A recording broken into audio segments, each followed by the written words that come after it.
He was reborn as the weakest race imaginable, a goblin. But this species possessed a ridiculously overpowered trait: he could grow stronger by mating. That's right, you heard me. He powers up by having children. And he can do it with any species, from humans and other goblins to even the noble elves. Now hold on, don't get your hopes up. If you ever get Isekai, you won't be getting a power like that. In fact, you should probably just pray you don't end up in a world with titans chasing you. Besides, our hero's life wasn't exactly a walk in the park just because of his ability. He was captured, brutally tortured, and crushed until he was completely broken. He grew to despise humanity, even though he was once a human himself. But let's rewind to the beginning, so you can truly savor the taste of this revenge. After the chieftain's death, the goblin den erupted into chaos. They tore at each other, even biting off noses, all to claim the title of the new leader. They also lusted after the former chieftain's prey. The scent of mating hung thick in the air. But one goblin was different: he had appointed himself the protector of that prey. Suddenly, he heard a noise and rushed to investigate. A group of goblins was cornering the girl. You know exactly what was about to happen. But when they saw the different goblin, they snarled and charged. He, however, easily took down one of his so-called brothers. This goblin had a weapon. And that simple fact sent the others scrambling in fear. The girl thanked the goblin for saving her yet again. The thing is, he wasn't always a goblin. He was once a human named Linton, who got a one-way ticket from the infamous Trot Kun. You again, Trot Kun. Nab, he was a goblin with a system, though it seemed it hadn't fully booted up yet. The girl taught him about this new world. The gods created it, and they also created monsters. Humans had powers of their own, but he was reborn as the weakest, most pathetic monster of all. Even among goblins, his stats were rock bottom. But we can't forget his special trait: getting stronger through mating. And this girl, she already looked pregnant. Of course, there were no female goblins, so they had to mate with other species. The problem was, he used to be human, and the whole thing just felt wrong. The girl told him he was different, and that she didn't want to live with the other goblins. She mentioned a group of knights was coming, and they would let him live in their village if she vouched for him. But then, he heard the sound of approaching goblins. He screamed for her to run with him. A goblin burst into view, but it was running for its life, screaming that the humans had arrived, and that it needed to mate to get stronger. Even at death's door, a monster's first instinct is to find a hole. With a single strike, Linton sent his brother to whatever hell has mating. It seemed the humans were really here. The girl's face lit up, saying it must be the knights, and she even cried tears of joy. Come to think of it, our goblin, despite being weak, did look a little pot-bellied, didn't he? Suddenly, he froze. A man unleashed a skill right in front of him, wiping out several of his goblin brethren in a single sweep. The guy was insanely strong. He was pissed that the goblins had torn his new cloak, but the real issue was his stats. They were off the charts. Was he even human? The girl shouted that they were over here, but our pot-bellied Linton just kept thinking. Abruptly, he realized something was terribly wrong. The knight's blade was about to slice the girl in two. He lunged, saving her, and she fell in a very promising position. At first, Linton thought it might have been a mistake in the dark, but the knight radiated an aura that screamed it was intentional. The girl introduced herself as Kaya. He told her he already knew, but the knight spat that she was tainted by goblins and might even be pregnant with their spawn. She sobbed, insisting she was pure thanks to him. She pointed at the pot-bellied Linton, saying he had saved her, but the knight didn't care. Linton pushed her away, telling her to run while he grabbed a staff. He knew this next blow would probably kill him, but it never landed. A golden light shielded him. A woman had ordered the knight, Luger, to stop. Kaya pleaded with the saintess to save her, begging with every fiber of her being. The saintess asked if the goblin could understand her. This was his chance. He said yes. He quickly explained everything: that he was once human, that he didn't belong to this world. After seeing the saintess, he was probably hoping for a blessing. Loder looked impressed, while the saintess declared him a gift from the Holy Mother. The blonde woman asked if he had truly not harmed the girl, and Kaya confirmed it. So, they decided to take the goblin with them for analysis. The saintess asked if he would accept, and he immediately said yes. With a snap of her fingers, she dispelled the barrier. As they walked, she ordered Loder to do it. Our hero was about to thank them for saving him, but she cut him off. Suddenly, Kaya was stabbed, though not in the mating parts. What was happening? The person he had endured so much to protect was murdered by her own allies. The saintess, a wicked look on her face and sporting two giant watermelons, told him he'd better repay her properly when they got back. A week later, Loder was giving a speech in the town square, boasting about wiping out the goblins. The crowd roared for vengeance. He lied, claiming the goblins had killed Kaya, but that the matter was settled. The saintess declared that the holy temple would always protect the devout, and that's how they controlled the masses. The more prayers they received, the stronger the temple became. The scene shifted violently. Someone called out to Saintess Evelia. She looked down at him with contempt. Our hero was completely battered. He screamed in fury, cursing her with everything he had. She merely praised his vitality for still being alive, but announced she would be testing the effects of various poisons on goblins. That sent him over the edge. He roared that she had deceived everyone and even murdered Kaya, but she just stabbed him.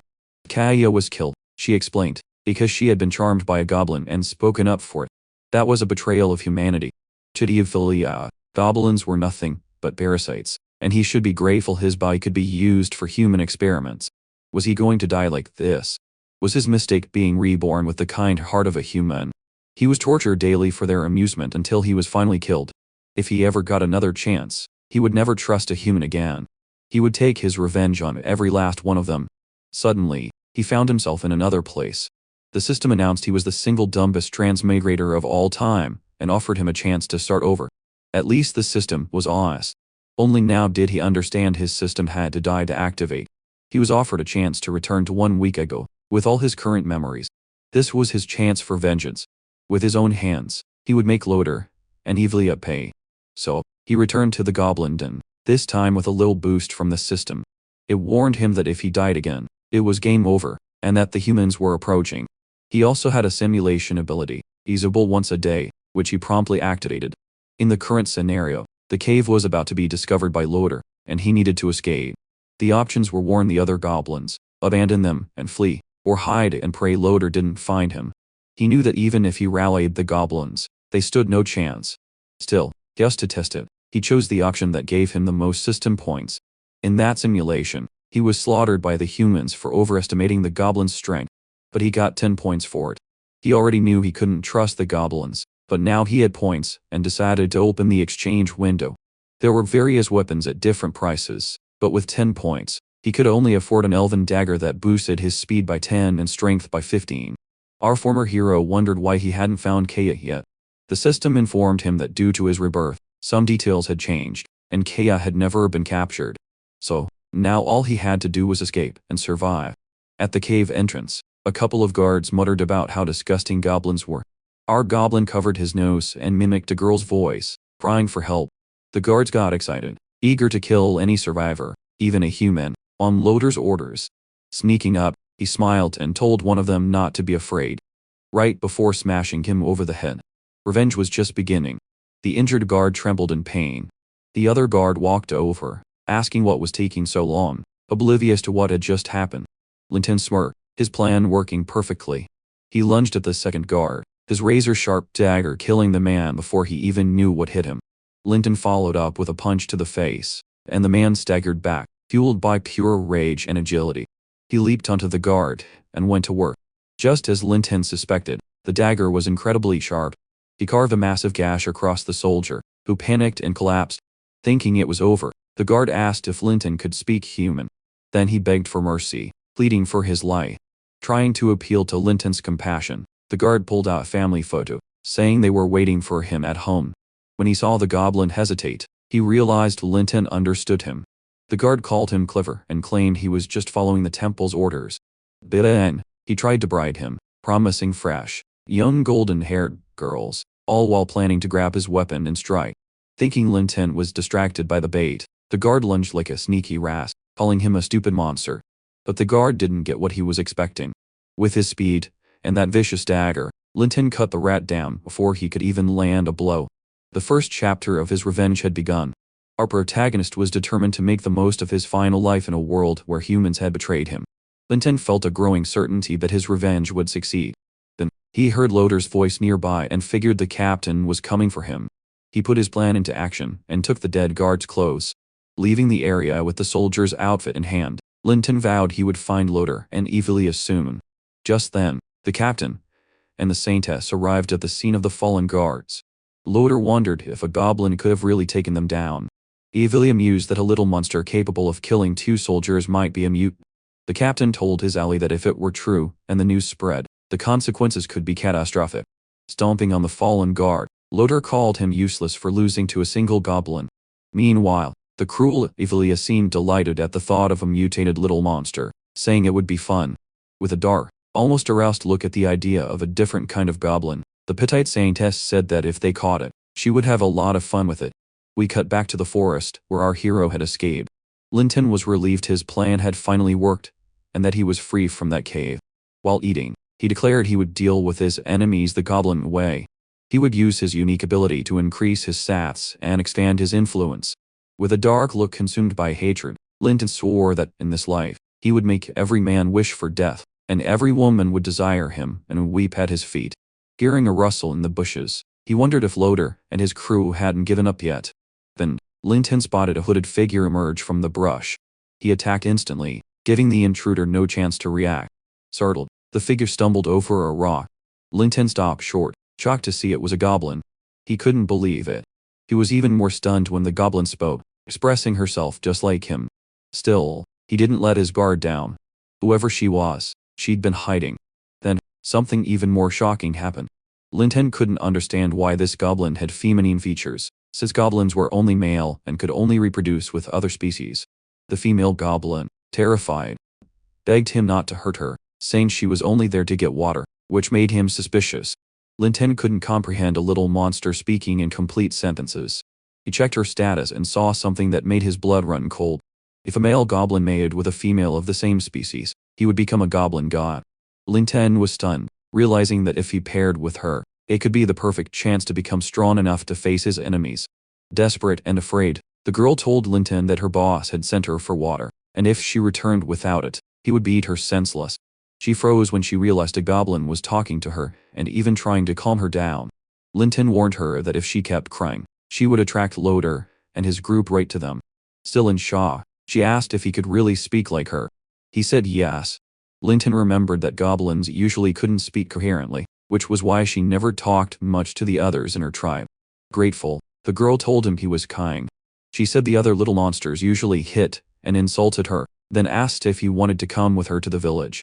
Linton saw another opportunity to grow stronger.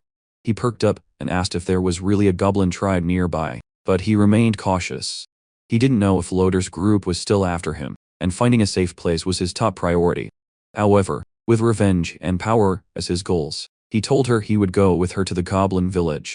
He admitted he'd been wondering where he could find minions to recruit and asked her to take him to her tribe.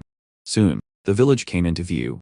When the goblins noticed a stranger approaching, they watched from a distance, curious.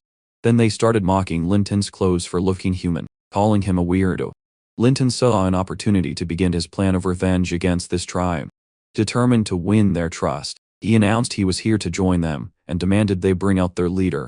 The goblins laughed, saying the chieftain wasn't someone he could meet just because he wanted to. Annoyed, the girl yelled at them, saying Linton wasn't a bad person and told them not to do anything rash. Then, a voice cut through, asking why the whole tribe was gathered in one place, making such a racket. Linton's eyes lit up as the goblin chieftain finally appeared. The leader stormed in angrily, demanding to know who was causing trouble in his tribe. Linton quickly checked the chieftain's stats, then looked surprised. There was a high-level goblin here. The chieftain turned to the girl and asked if she had brought the outsider. She said she did, because he had nowhere else to go. The leader looked pleased and thanked her. Then, without warning, the chieftain ordered the goblins to kill Linton and eat him. The girl panicked as the monsters closed in. Linton drew his dagger. He held it up for the chieftain and the others to see and said he knew how to make weapons like it. If they let him into the tribe, he could make everyone stronger. The chieftain, intrigued, ordered them to stop. The leader walked closer, hungry for power. He said Linton didn't seem to be lying and asked what kind of weapons he could make. Linton began to execute his plan. He said that if they could find ore, he could forge simple iron weapons and, over time, create something even more powerful. To seal the deal, he told the chieftain the daggers would allow them to defeat monsters, even humans. The goblins cheered with excitement, talking about having meat to eat, no longer needing to hide in the forest, and how they preferred fresh herbs. The chieftain decided to give Linton a chance. He ordered the tribe to find iron ore within 3 days so Linton could make the weapons, and said if he failed, they would finish him. Then, the chieftain pointed at the girl. She had to go too, and if Lin Ten couldn't deliver, she would die with him. After giving his orders, the leader left. Lin Ten held the girl and muttered that the old man was cruel, not even sparing his own people. He said he'd have to make a few weapons to buy time and get stronger. With that in mind, he moved toward his goal. Along with a few goblins and his new friend, Lin Ten set out in search of the ordered iron ore. The girl then told them to wait, saying she was exhausted from walking all day. Annoyed, one of the little monsters kicked her. Furious, the goblin hit her, calling her ugly and saying if she didn't find the ore, he would finish her. She promised not to complain anymore. The others joined in, beating her, calling her lazy, laughing, and saying they would end her. From out of nowhere, our hero threw a rock and hit the little monster, who was kicking her right in the head. Protecting his new friend, Lin Ten told them he brought them to find iron ore, not to fight. He was tired of it too. He had explained what to look for, and if they wanted to live, they'd better start following him, or they would all be finished by his dagger. The little monsters started to tremble. They backed away from the girl, muttering that the guy would end them with his iron weapon. Then, they threatened him again, saying that when he was done, the chieftain wouldn't spare him. Lin Ten's stomach tightened. They were right. Even if he completed the task in 3 days, it was only a matter of time before he was finished. He looked at the girl, and remembered something. If a male goblin mated with a female of the same species, he would become a legendary goblin god. Seeing her trembling, he told her not to cry, and called her Luo. He walked closer to reassure her. Lin Ten took Luo's face in his hands and asked if she wanted to stay with him. If she agreed, he would protect her, give her food, a warm place to stay, and she wouldn't be attacked anymore. Determined to get stronger, he said he always kept his promises, but they were too weak to fight, and he needed her help to get stronger. Excited by the chance to stop being beaten by those horrible little monsters, asked how they could get stronger. Lin Ten told her that if she was willing to have his children, it would make him stronger, and then he would keep his promise to protect her. Confused and embarrassed, Luo admitted she had never mated with a male before. Lin Ten tried to calm her. If she agreed, she wouldn't have to worry. He would take care of the rest. Then, something unexpected happened. Lin Ten leaned down and kissed Luo. He took her hand as if starting some fun game. Willing to help her friend get stronger, Luo begged Lin Ten to let her bear his children. As he tried to have children with her, the system told the reincarnator they would have 7 children, and that this would increase his level cap. It also said that due to the increased limit, he received 9 attack, 100 and 10 defense. Lin Ten's physique changed completely. After the upgrade, he checked his power stats. Buff and overjoyed, he said he hadn't just leveled up, his body had changed too, and now they would have a better chance of defeating the goblin priest. Shortly after, he took off his no longer fitting clothes. He comforted Lua and told her that now she belonged to him, and he would protect her as promised. Lua looked at him with love, and called him kind. Then, they heard screams and cries for help from the goblins who were looking for iron ore. A giant magic wolf burst out, attacking a little monster who was running for its life, clutching something in its hands. Lin Ten was surprised they had actually found the iron ore, that they were also in trouble. Keeping his promise, he told Lua to wait while he moved toward the magic wolf. The beast was about to devour the little monster. Lin Ten charged straight in. With his sharp dagger and newfound strength, he attacked the wolf in the neck, saving the goblin who held the ore. The little monster froze, staring in panic. Lin Ten took down the wolf with just that one brutal strike. As it fell, Lin Ten absorbed the beast's magical power. He congratulated the goblin for finding the ore, saying the material quality was good and ordered them to find more. When they returned, they would make weapons. After gathering all the necessary ore, the group returned to the village. When they reached the tribe, the goblins were amazed to realize Lin Ten had actually created an effective weapon. Just then, our boy showed them a clear demonstration of what his creations could take down, even wild beasts. Lin Ten showed the chieftain and the goblins a spear forged from the iron ore he collected in the forest. Excited, one of the little monsters, who looked different after getting stronger during the hunt, told the tribe he had seen the boy defeat a magic wolf and save them. Trying to win the goblins' trust, Lin Ten raised the spear and asked if they wanted a powerful weapon like that. Everyone screamed yes. The chieftain, however, looked uncomfortable about the boy's success. He took control, slamming his staff on the ground. The priest then told Lin Ten he really hadn't been lying. The chieftain praised him for being able to make iron weapons, but he wasn't done yet. Trying to prove the boy wasn't some hero, the leader told Lin Ten that if he wanted to stay in the tribe, it wouldn't be easy. He would have to make 50 more spears in just 2 days. After the chieftain demanded an almost impossible number in such a short time, the goblins began to whisper about how awful he was, comparing him to humans. Lin, meanwhile, looked satisfied. His plan to win the hearts of the little monsters was working. To the leader's surprise, our boy delivered all 50 spears on time. Lin told the chieftain the weapons were finished and delivered, and the goblins celebrated his success, seeming happy to see him accomplish the near impossible. The leader praised him again. The priest then announced everyone would have meet to celebrate Linton joining the tribe, sending the little monsters into a frenzy. Everything was going exactly as the boy had planned. Everyone was happy for a big meat party. That's when Luo brought Linton a piece of roasted meat, saying it was especially for him, a gift from the priest himself. Our boy accepted it and began to eat the tribal leader's gift. Then, something went wrong. Linton started to feel sick. Worried, Luo asked if he was okay as the boy choked after swallowing the meat. The chieftain quickly approached, and the girl froze in fear. The cunning leader sneered, calling Linton a fool for trusting him. He said he knew the boy had ambitions and that challenging his power would only get him killed. The chieftain then put his hand on Luo's head, holding the girl, believing Linton was too weak to protect her. The priest asked the boy if he really liked this girl. Seeing Linton's concern for Luo, the leader told him to enjoy watching her throat get slit, calling her a traitor. Determined to make an example of her and teach Linton a lesson, the chieftain said he would do it so the boy would never show off in front of him again. It seemed Luo's life was about to end right before the priest's sharp claws. But then, Linton was on his feet in a flash, striking the chieftain's arm, shocking everyone and saving his companion. The leader, confident just a second ago, went pale, trying to understand how the boy, supposedly weakened by poison, could move like that. Sarcastically, Linton mocked the old man, calling him a foolish and cunning for falling into his trap. He told the priest he already knew he would try to poison him, and he had only pretended to make him believe it had worked. Realizing he'd been tricked, the old man exploded with rage, missing an arm and desperate to end Linton. The leader charged. Our boy stood his ground, ready, agile, and fluid. Linton slipped past the attack and landed another blow on the chieftain. Now it was the chieftain who looked about to be finished, and Linton with his super sharp dagger was the one to end it. After dodging the old man's attack, our boy countered and cut off the cunning rat's head. Just like that, the old goblin's tyrannical rule came to an end. The moment their leader was beheaded, the little monsters came, unsure what would happen next.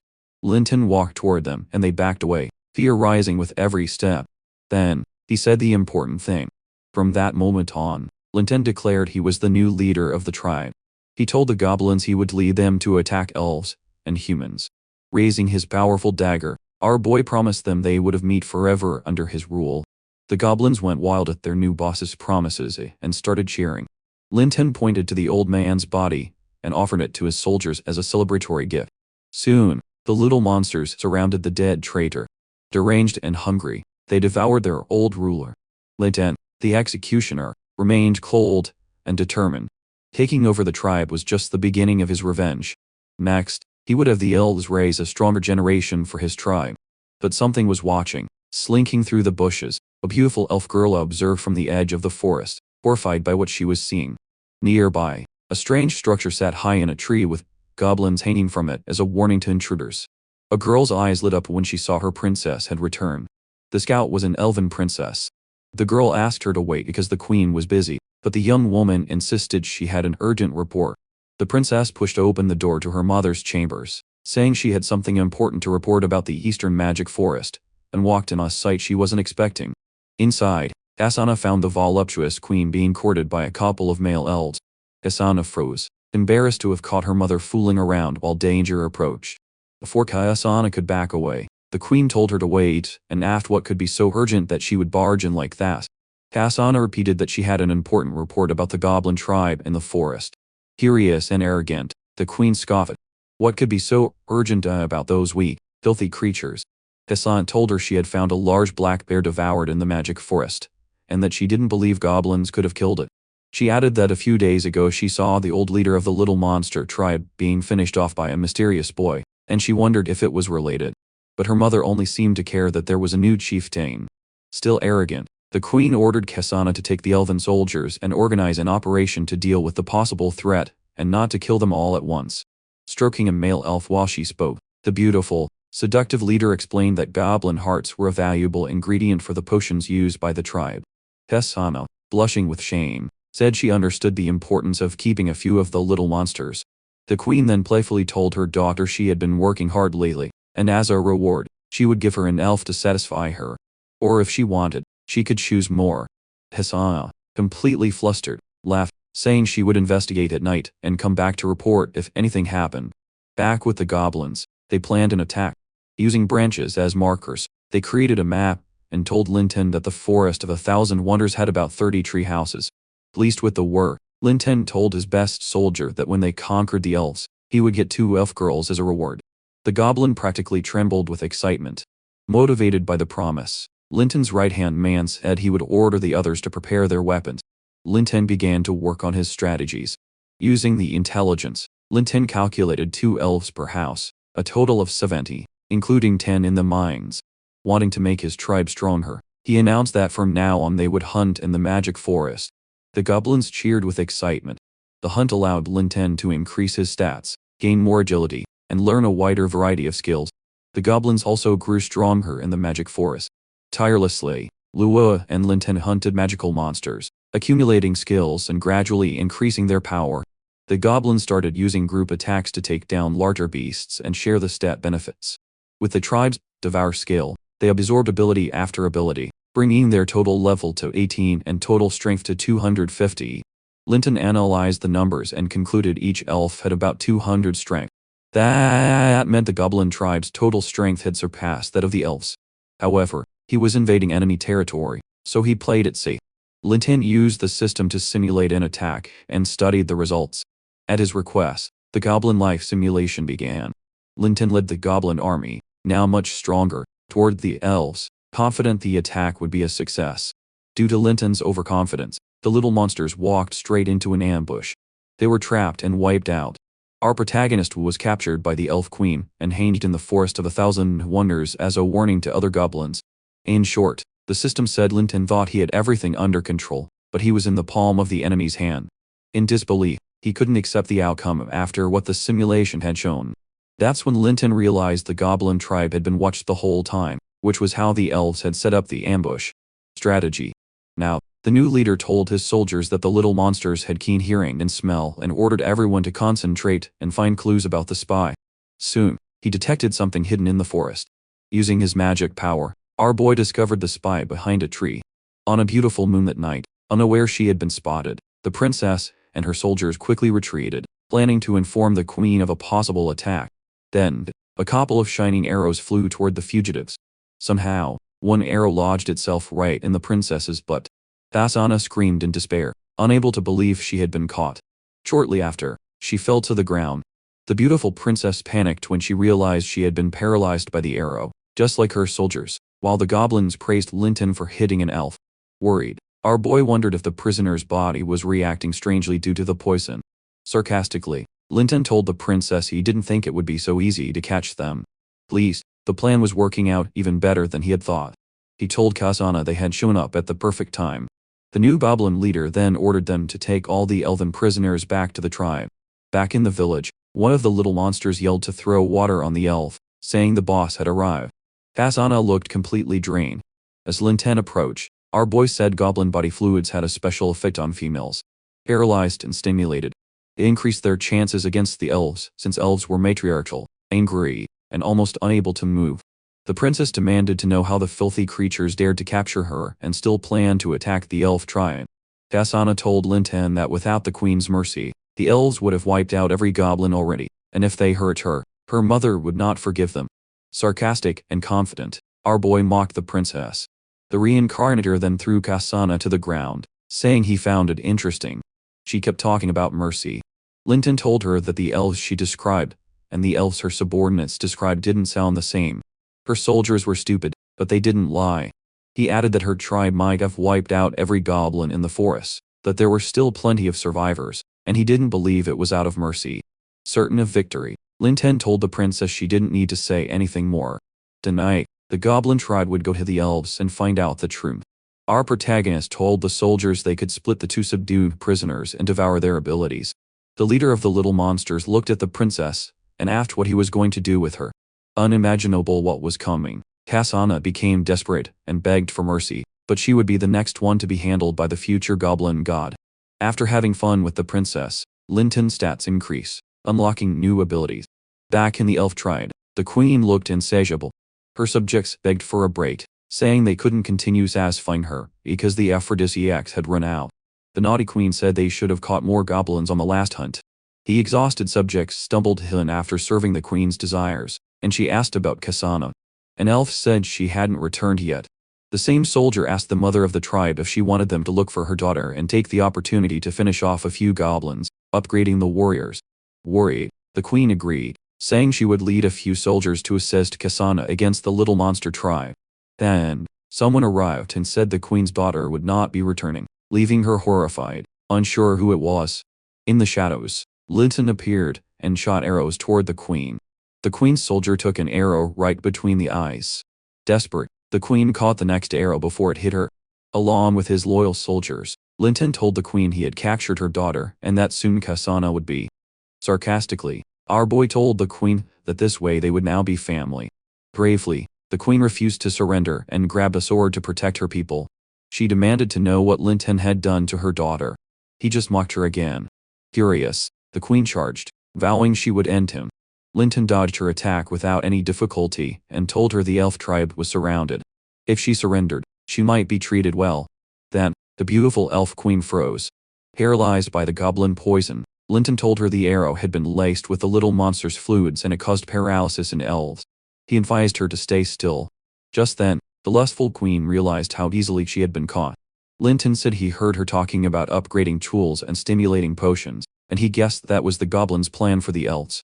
Facing the blade of her future master, the queen realized she was staring at the new leader of the little monster tribe Kasana had mentioned, the one she hadn't taken seriously. The queen shuddered as she heard screams for help outside her treehouse. Linton told her time to decide was running out. He dragged the mother of the tribe to the window so she could see he wasn't joking, then told her it was time to talk about cooperation. The queen couldn't believe what was happening outside her room. The elves screamed and begged the mother of the tribe to save them, saying they didn't want to be taken by the goblins. The queen became more and more desperate. Furious, she demanded to know what they had done to her village. Linton said that at that moment the little monsters were no weaker than the elves. He reminded her that when the elf tribe was strong, they wiped out the goblins, and it was only natural for the little monsters to get revenge when they became stronger. Linton said he needed more powerful goblin warriors, and that's why they still needed the elves.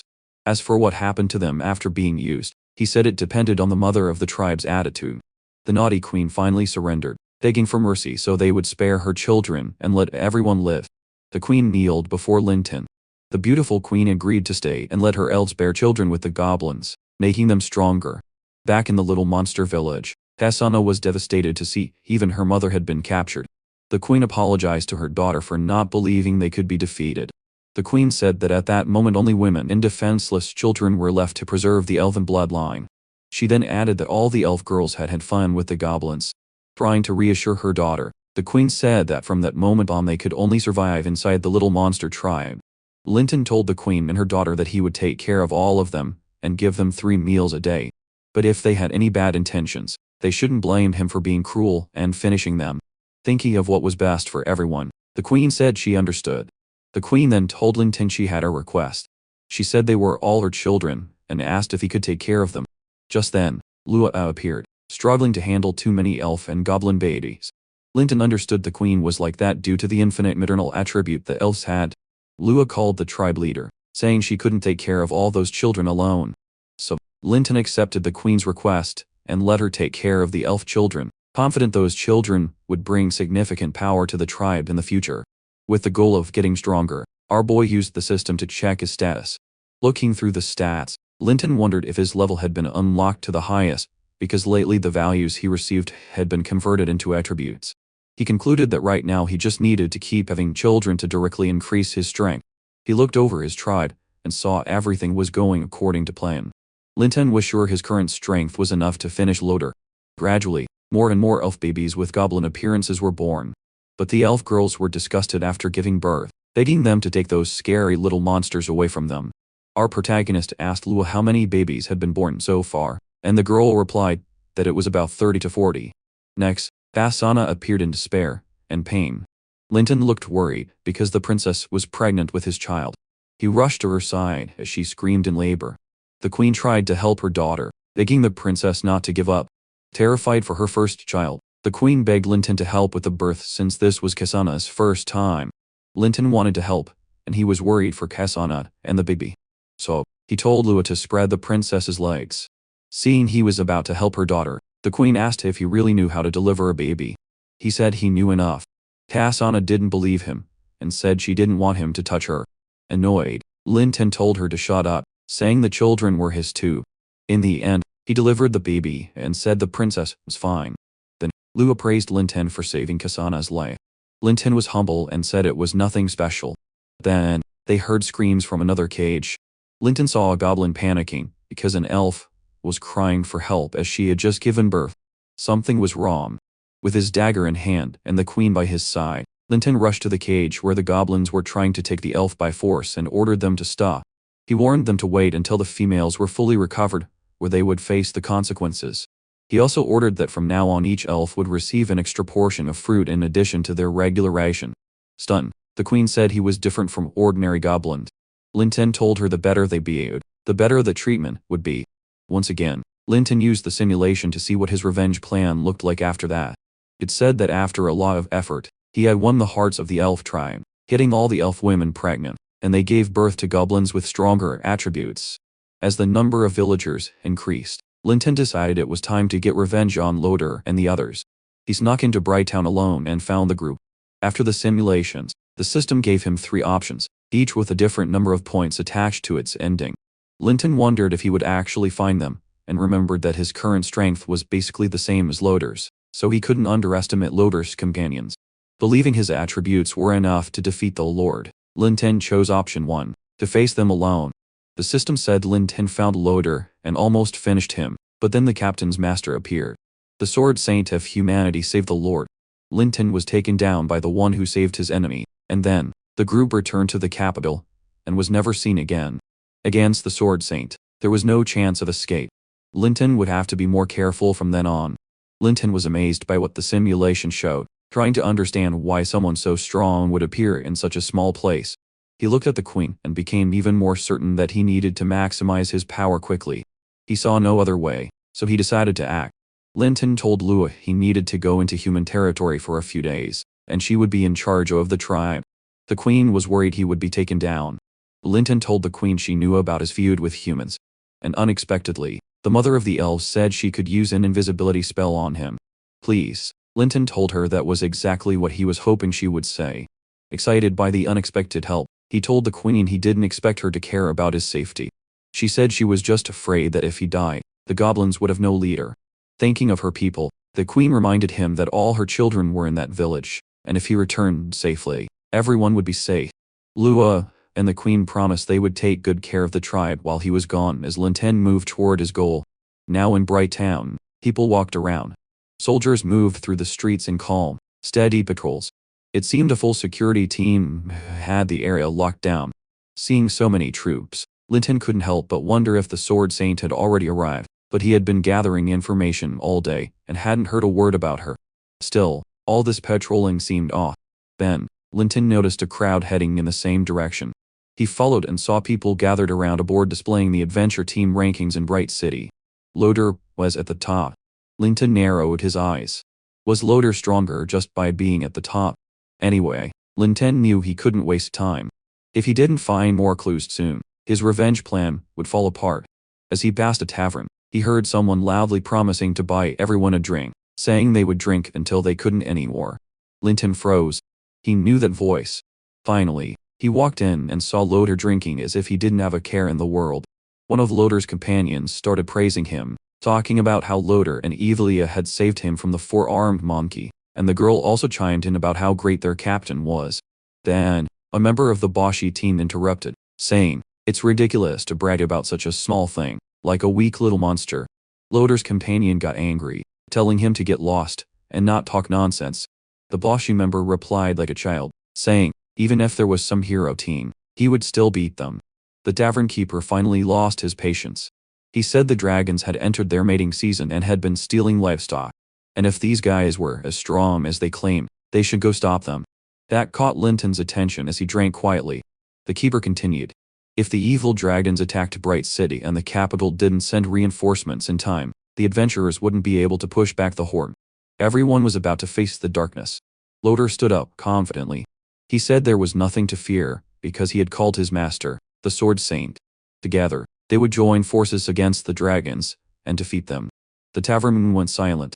The warriors stared, amazed that Loder could summon someone so powerful. Then, the soldiers cheered, praising Loder, saying if they succeeded, he would be named the hero of Bright City.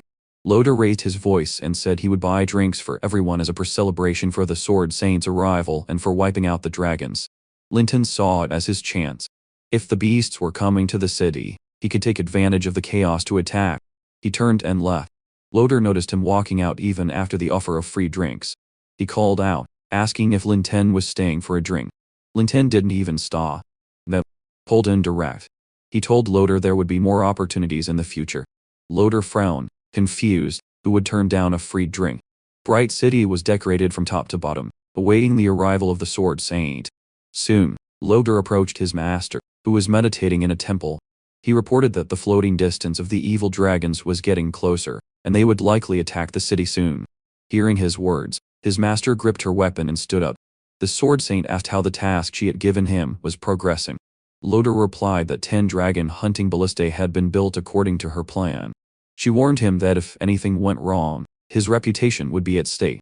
As they left the temple, they were met by a crowd. People couldn't believe they were standing before someone so majestic and powerful. Thinking ahead, the Sword Saint told Loder this was a special moment. She asked why everyone was just standing there and ordered them to prepare for battle. And just then, something approached Bright City.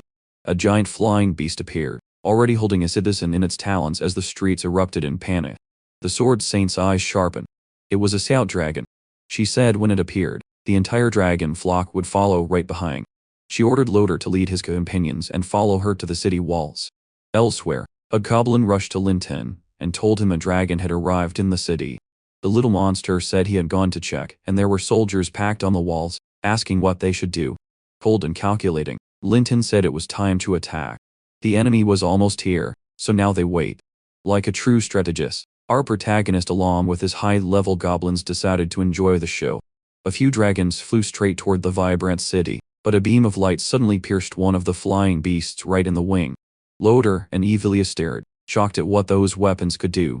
The Sword Saint, after hitting the dragon and demonstrating the ballista, asked a soldier if he understood how to use it. The soldiers got ready and fired with the weapons the master had provided. The flying beasts began to fall one by one, pierced by the ballista. The warriors cheered at how effective the weapons were against the dragons. But then, something else caught everyone's eye. Something terrifyingly powerful approached the vibrant city. People fell to their knees, clutching their heads, saying it hurt. Loder and Evelia went pale as if they already knew which monster was coming. Then, the golden-purple mother dragon appeared. The soldiers froze, muttering that those weapons wouldn't be enough to defeat it. Eyes fixed on the city. The beast looked furious. The mother of dragons focused and prepared a devastating attack, then breathed fire onto the city walls. The soldiers with the dragon-slaying ballista broke and fled, screaming that the city was about to fall. But something unexpected happened. A powerful magic circle appeared and someone told them not to panic.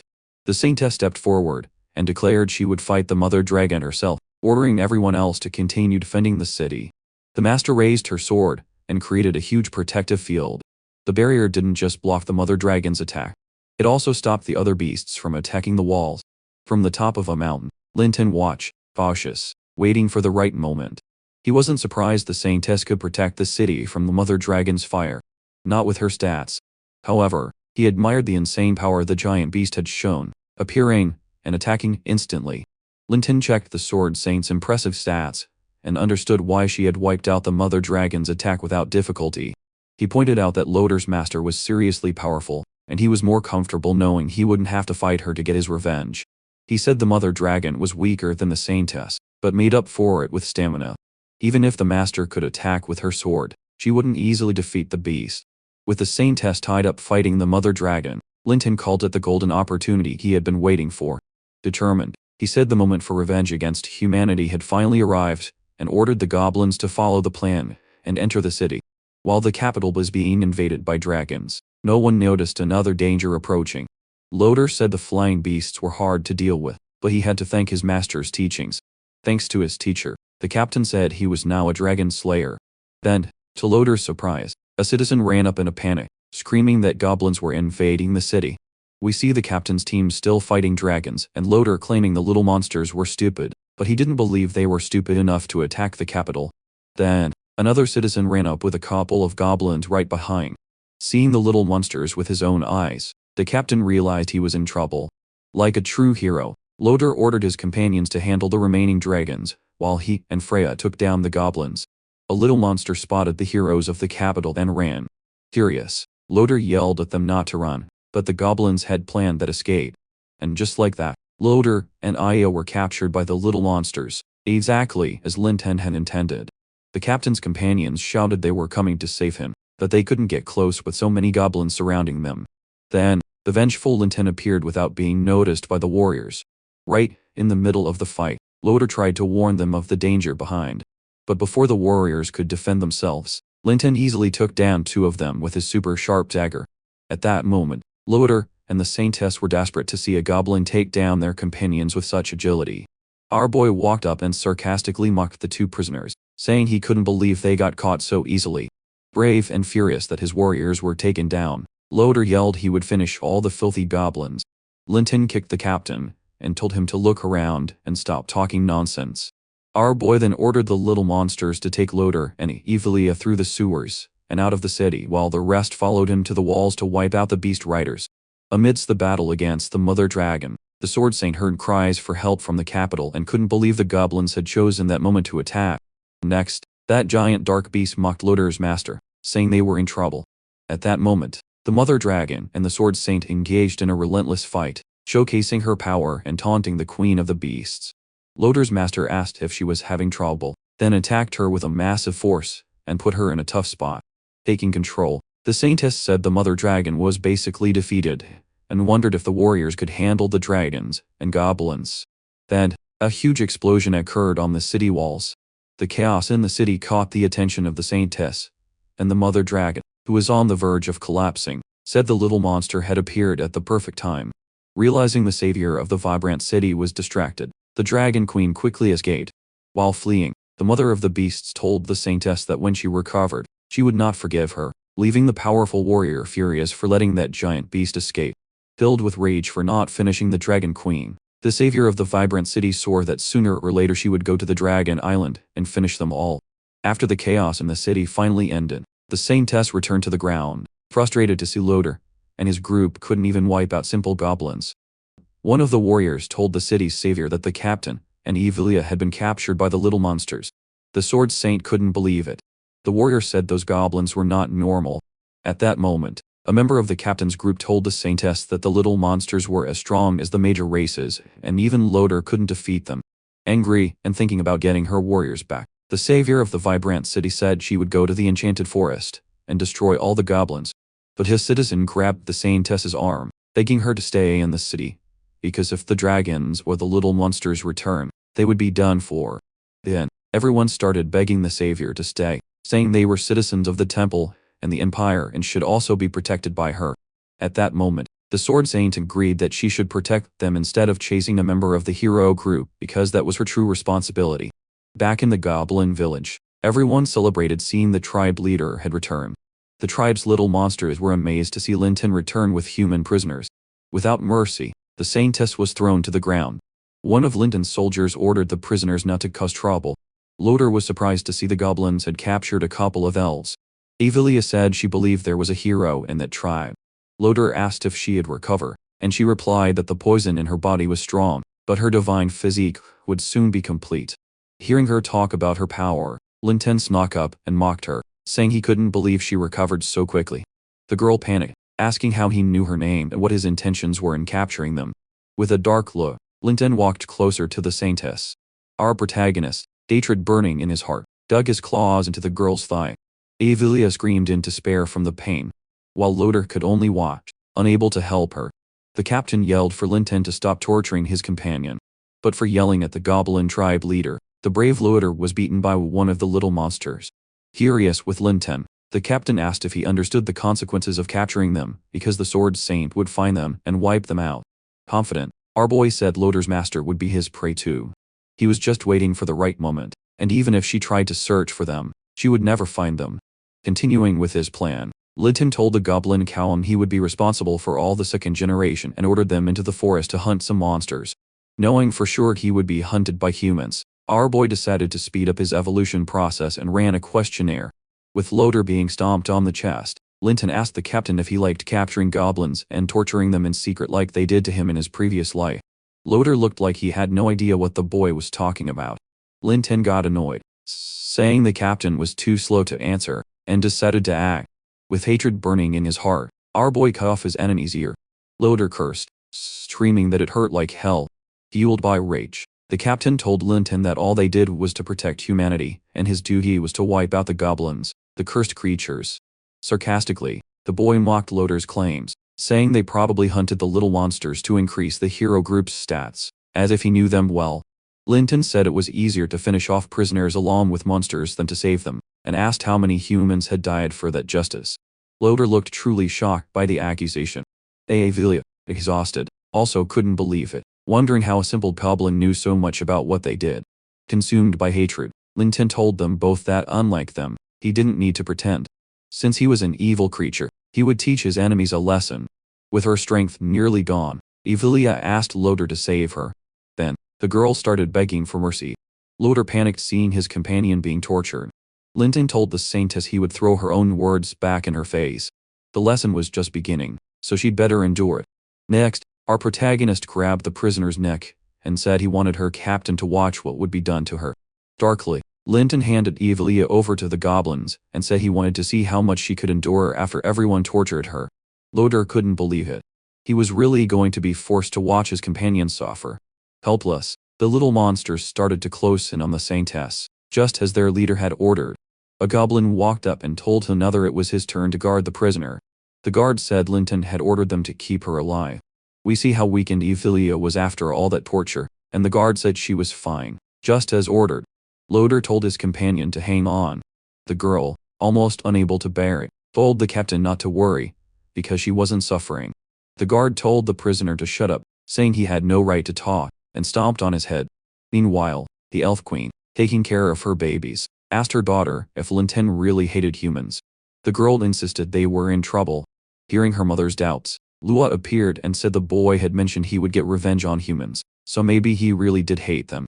Mesmerized by Linton, the elf queen pointed out how determined he was, that he never let any insult go unanswered, and that's why he was the most special goblin she had ever seen.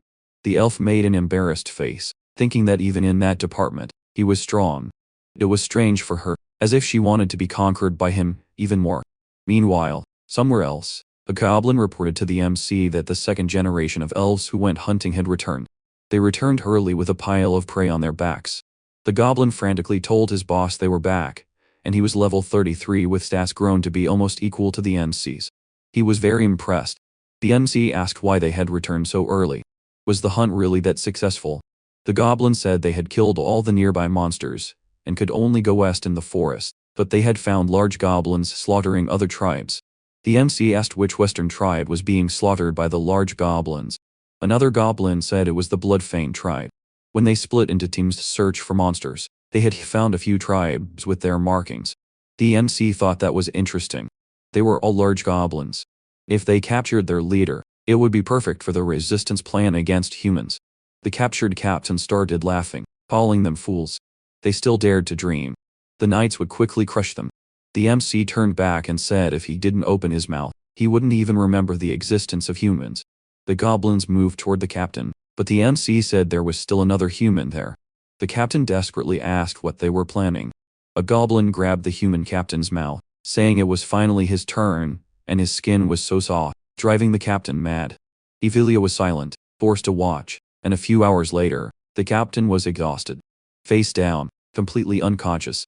Night fell, and the goblins asked Linton if they were going to attack the large goblin tribe. He confirmed they would, and they would also capture their leader. He had even come up with a new name for the tribe, the Berserk Sky Tribe. The goblins started screaming and celebrating, calling him powerful. The tribe now had a name, and they chanted it non-stop. An elf said they must be strong, having defeated so many tribes. But the protagonist said there was no need to worry. He was confident. He still had an ace up his sleeve. And with that, we see Evelia tied up and almost completely naked.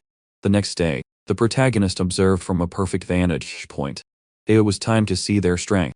He was targeting the Bloodfang tribe in the enchanted forest. There were many large goblins, but he thought they could handle them. He saw the leader approaching and noticed the goblins looked scared. That was impressive. The leader of the Bloodfang tribe was a goblin hero. The MC sized him up. He didn't look very strong. With a combat power of 900, a dozen goblins would be enough, but capturing him alive would be difficult. The paralyzing poison wouldn't have much effect on such a big guy. So, he needed another solution. If he could use the binding magic that Evelia had used on him, that would work. He decided to go see her.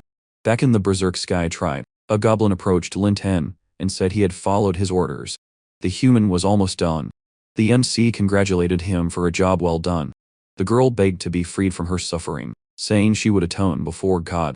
The MC wiped her wounds with a warm cloth, and she asked who it was.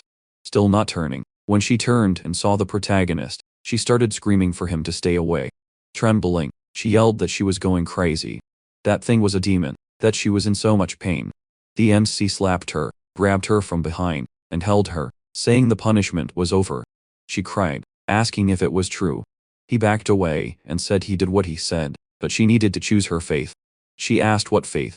He told her to choose between believing in God or believing in him, becoming his pet and escaping the constant pain. He said it while stroking the top of her head, and she trembled. Evelia had made her decision. The next moment, she took a deep breath and started licking the protagonist's fingers. He said, "Very good, Evelia," and caressed her face. Linton said that from now on, he would be her only master, and she would be called Poppy.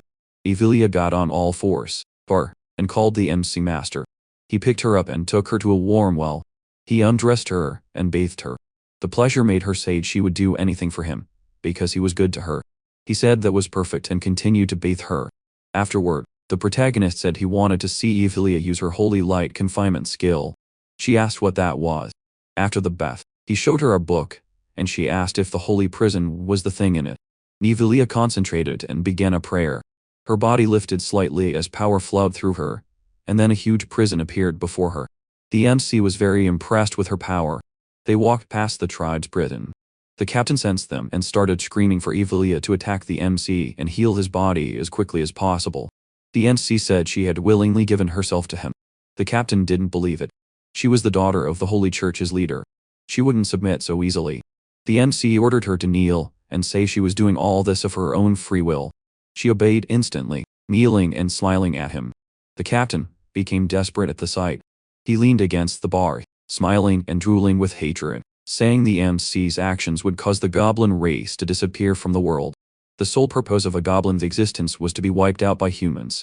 The Holy Church would destroy them all. Linton didn't expect Evelia's identity to be like that, so he thanked the captain for the information and told the goblins to give him a hard time. He called Evelia and told her to get out of there. It was time to handle other business. As they left, the MC said they would take control of the Bloodfang tribe. At the tribe's hideout, a goblin reported to the chieftain that everything was ready. Trembling with fear, the chieftain stood up and announced they would attack the tribe to the south, capture all the elves, and have fun with them. The goblins went wild, screaming about the chieftain's power. Then, someone shouted that a goblin had broken in and was looking for the chieftain. The chieftain turned, sneering, "Where did this lowly goblin come from?" The MC stepped forward. He said he was a hero-level Bloodfang goblin with human-like intelligence, and he was here to talk. A few goblins muttered that he must be a mutant. He said no. He was just a little smarter than a normal goblin, but there was no time for small talk. He said he was the leader of the Berserk Sky tribe, and he was going to take their chieftain. The rest had two choices: submit or die right here. The chieftain asked if he was the leader of the tribe that raised elves. The MC said his genes were good and told him to come with him. The goblin chieftain called him a fool. He yelled for him to shut up, then grabbed the protagonist's entire head with one hand and lifted him up, mocking that he didn't expect him to come straight to him. Once he finished the MC, the entire tribe would be his. The goblins roared for the chieftain to crush him. The MC didn't even flinch. He said talking was useless. If he didn't want to capture the Bloodfang chieftain alive, he would have finished him already. With a flipping strike, the protagonist chopped off the goblin's arm. The chieftain screamed in despair, fell to the ground, clutching his arm, and ordered his subordinates to destroy the protagonist. The goblins charged in to avenge him. Linton snapped his fingers. Come out now. A dagger pierced through the chest of a blood-fanged goblin. The berserk sky goblins appeared, emerging from their stealth skill. The enemy goblins screamed, asking how they could appear without making any sound. The MC's servant replied, silent steps. He then yelled for them to wipe out all the goblins of the blood-fanged tribe. It was the chieftain's order. Panic spread. The goblin warriors were everywhere. Everyone had walked into the MC's trap. He had used the negotiations to keep their eyes on him and let them expose themselves. The goblins were no match for the chieftain, so he tried to flee. Even as he ran, he yelled that he had to kill the MC first, then charged back to punch him. The MC stood with his arms crossed and said only one word, Theophilia. She began to use the holy light prison. A glowing cage appeared, trapping the goblin hero. He was stunned, confused. It was a light spell, and goblins couldn't use light magic. Then, full of hatred, he saw something even more shocking. Theophilia knelt at the MC's feet, calling him master. He praised her, saying she was a good girl, and she had gotten stronger after switching to his side. She thanked him for the compliment. Time passed. The goblin hero chieftain was hung in magical light chains, cursing the MC as a bastard, while Linton told him to be a good breeder. Back in the tribe, the goblin chieftain was chained to a rock. The MC said taming him had taken a lot of work. He cleaned his knife and said he was done. Now the chieftain was no longer a threat. The captain was impressed they had captured a goblin hero, and wondered how Linton had done it. Linton talked to Lua. He told her to let the other goblins handle the artificial insemination task. She just needed to supervise. She said she would. He entrusted Ophelia to Lua, and said she was now in her care. Lua agreed. He then told the elf queen to help him prepare, because he was going to meet a friend. She asked if it was really a friend. He said yes, an extremely important friend. Based on Lua's arrogance, the human forces would soon arrive, and they might not be able to face them. So, it was time to visit the mother dragon. Dragon Island was at least 100 km away, and the fastest way to get there was to lure a dragon. The MD left a few dead cows on the shore. With that much blood in the air, a dragon would soon appear. He hid inside one of the carcasses like Luke Skywalker, staying warm and hot. The dragon swooped down, grabbed the cows in its talons, and flew at top speed toward Dragon Island. When it arrived, it dropped the cows into a pit. They slammed onto the ground. Somehow, the MC didn't turn into mincemeat after the fall. He crawled out of the carcass and realized the dragons didn't just hunt for themselves. Now, he just had to find the mother dragon. There was a voice from behind him about something strange mixed in with the food, and that made him panic. A purple dragon walked forward and said she recognized him. He was the goblin boss who had attacked the light tribe the other day. Why was he sneaking around on her territory? Did he think she couldn't eat him? The NC told her to wait. He wanted to offer a deal. The dragon found that interesting. A little goblin offering her a deal, and she started to transform into her human form. The female dragon said if it was something good, she might decide not to eat him. He told her that she also wanted revenge on the Sword Saint. So, he proposed an alliance as a repayment for him freeing her the other day. The dragon was impressed that such a lowly being would dare to go against the Sword Saint. That made her curious. She was almost twice his height, stood next to him, and asked how he planned to defeat that woman. He said it was simple. Send her dragons to harass the light village from time to time. She asked about them. What would the goblins do? What could a bunch of little goblins do to challenge that crazy woman? What was his plan? She lifted a finger under his chin and said facing the Sword Saint head-on wouldn't work. He said they had to attack her mind. Breaking her spirit was the best way to defeat her. The mother dragon laughed and said she understood. Using the goblins to sabotage everything without losing any of her own soldiers sounded too perfect. The protagonist asked if they had a deal. She said yes, and admitted she didn't expect to meet a goblin as smart as him. The more she looked at him, the more she liked him. She licked her lips and asked if she should give him a little reward.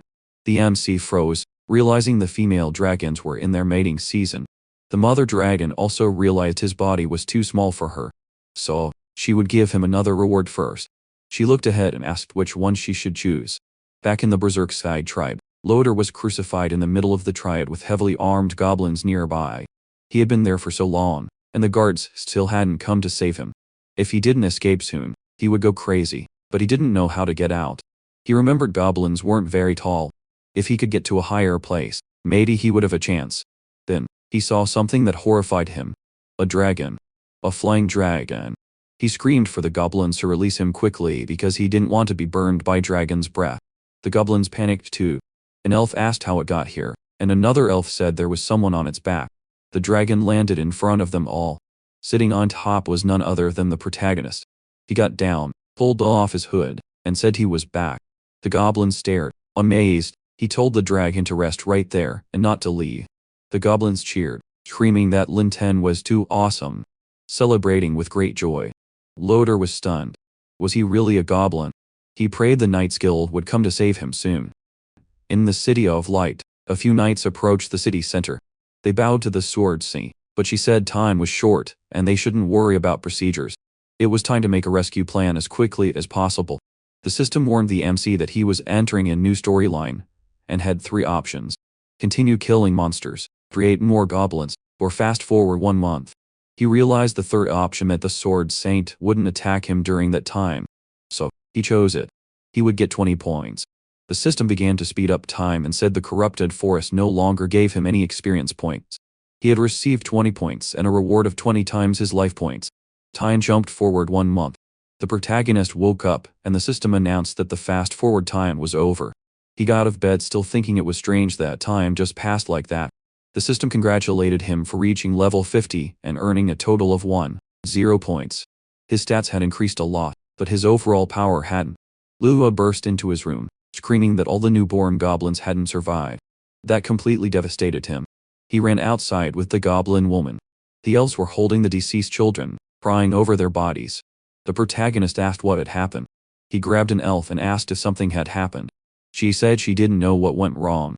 Only 3 babies were left, and they were very weak. Loder started laughing, calling the goblins brainless fools for thinking they could raise a strong generation. The protagonist said it sounded like he knew why the newborns had died. Loder said that the higher a goblin's level, the harder it was for the offspring to survive. He couldn't rule the world with a reproduction skill. The MC again thanked Loder for the valuable information, even if it came too late. He turned his back and told the goblins he was theirs, but they shouldn't finish him too quickly. The goblins thanked him for that. Loder screamed that he was cruel, that he would become a vengeful spirit and never forgive him. The MC thought it was too late to raise a new generation of heroes, but they needed them to fight the Sword Saint. Without them, it would be very difficult.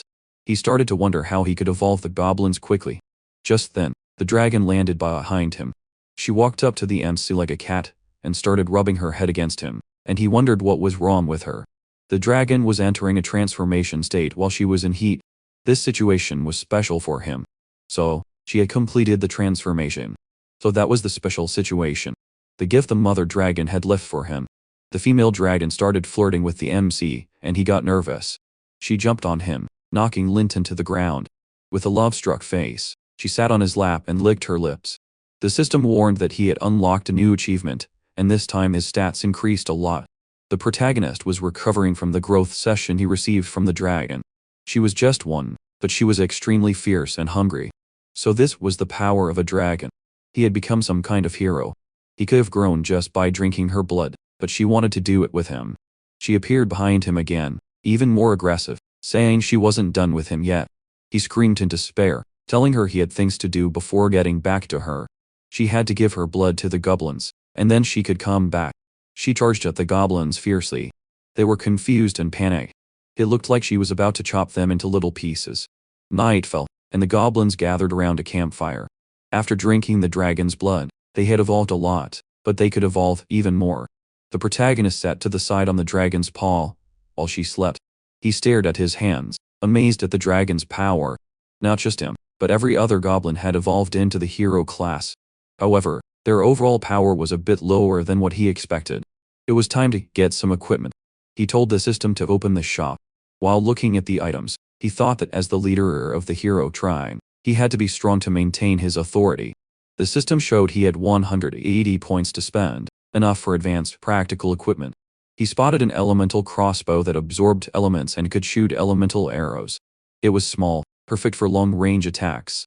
He also saw a skill called Unarmed Defense, which allowed him to block 3 weapon attacks when unarmed. It cost 80 points. This skill was powerful, the kind that could save his life in a confrontation with the Sword Saint. He decided to buy both. The system said the exchange was successfully completed, and both the item and the skill were in his inventory.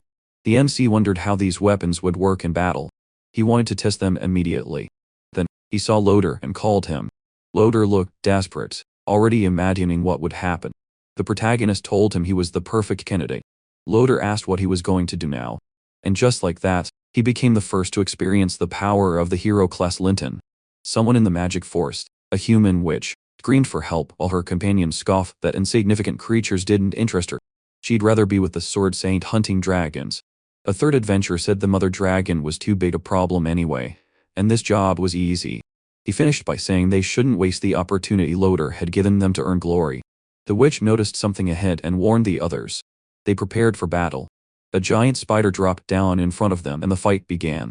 Although the little witch was terrified of spiders, the archer fired a perfect shot straight into the monster's head and shrugged. It was just a level 3 bug. No need to make a big deal out of it. The warrior told them to wait. Something else was coming. A giant goblin charged in. A hero class. They muttered that he looked like the leader. Actually quite easy to find. They clasped their hands, already celebrating an early victory. Surely, the credit would be theirs. The warrior ordered an attack, and told the others to cover him as the monster roared a war cry. One of the knights asked the captain to wait, to leave that one to him. They had defeated a few goblins on their way, but this would be the first time he killed a hero class. The captain agreed, and told him to finish it quickly. The knight asked him to watch. He pointed his spear. He would take down the goblin with a single blow. Storm spear. He threw the weapon straight at the goblin's chest, aiming for the biggest target, and screaming for it to die. Then, everyone froze. The goblin caught the spear like it was nothing, and stared at them. How was that possible? The goblin reeled back to throw it and the captain yelled to activate the shield fast. The spear hit the center of the shield, and exploded. The explosion shook them.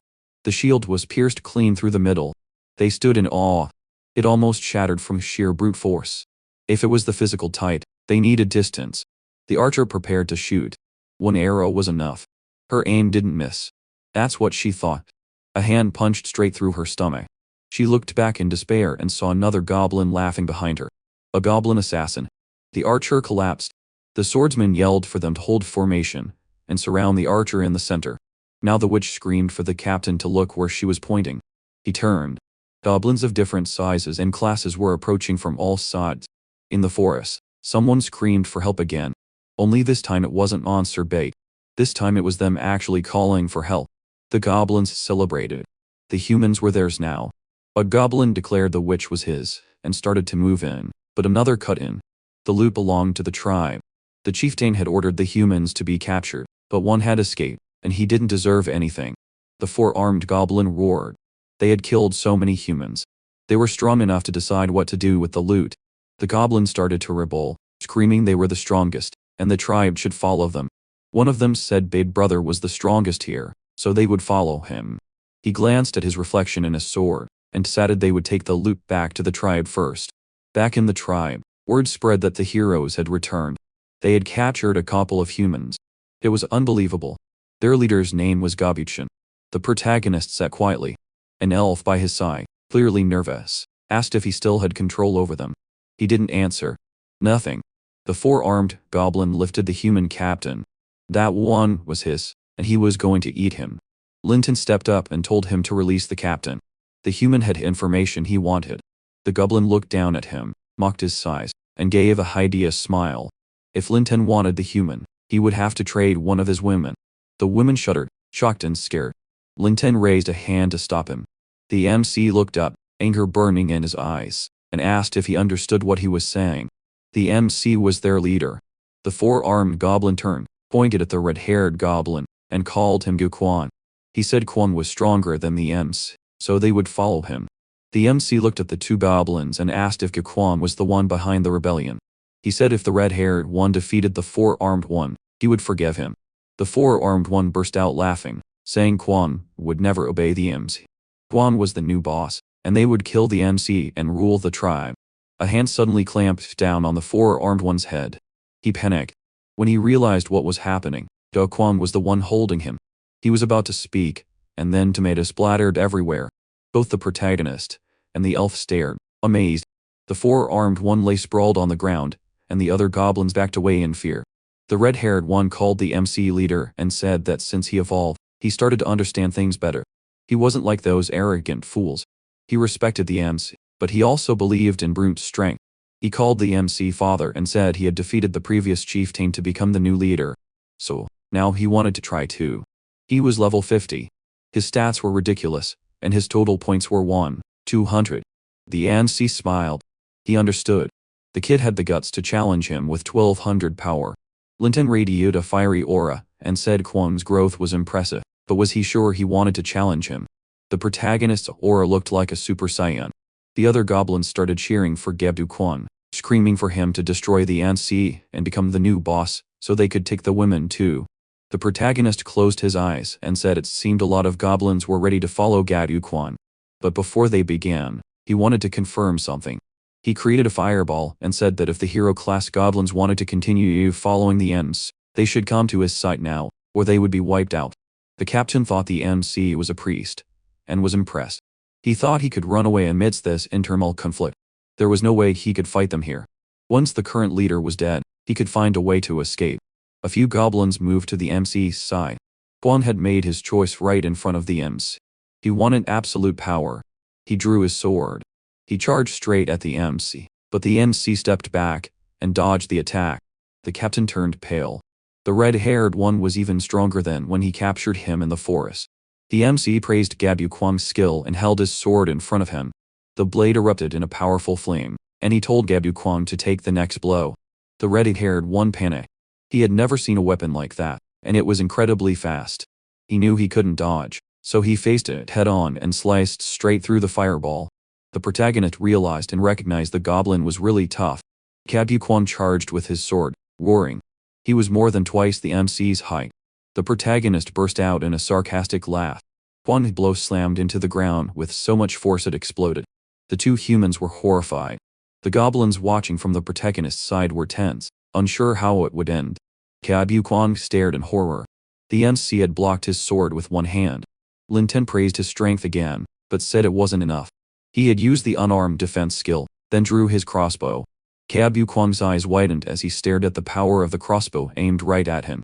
All you heard at the end was a scream. The MC asked if he wanted to continue. Kwang said no more. He knelt before the MC, his face covered in blood. Linton was still impressed with Kwang's courage.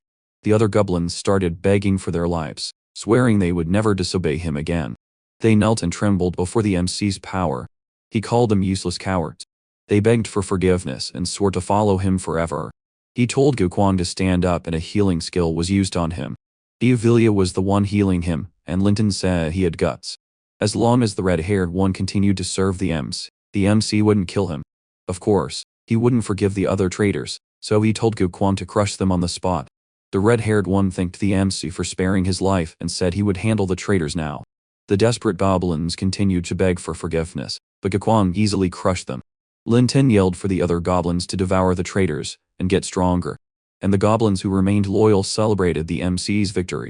The captain, amazed, asked what kind of mess Ladder had gotten into. This wasn't some random monster. It was much worse.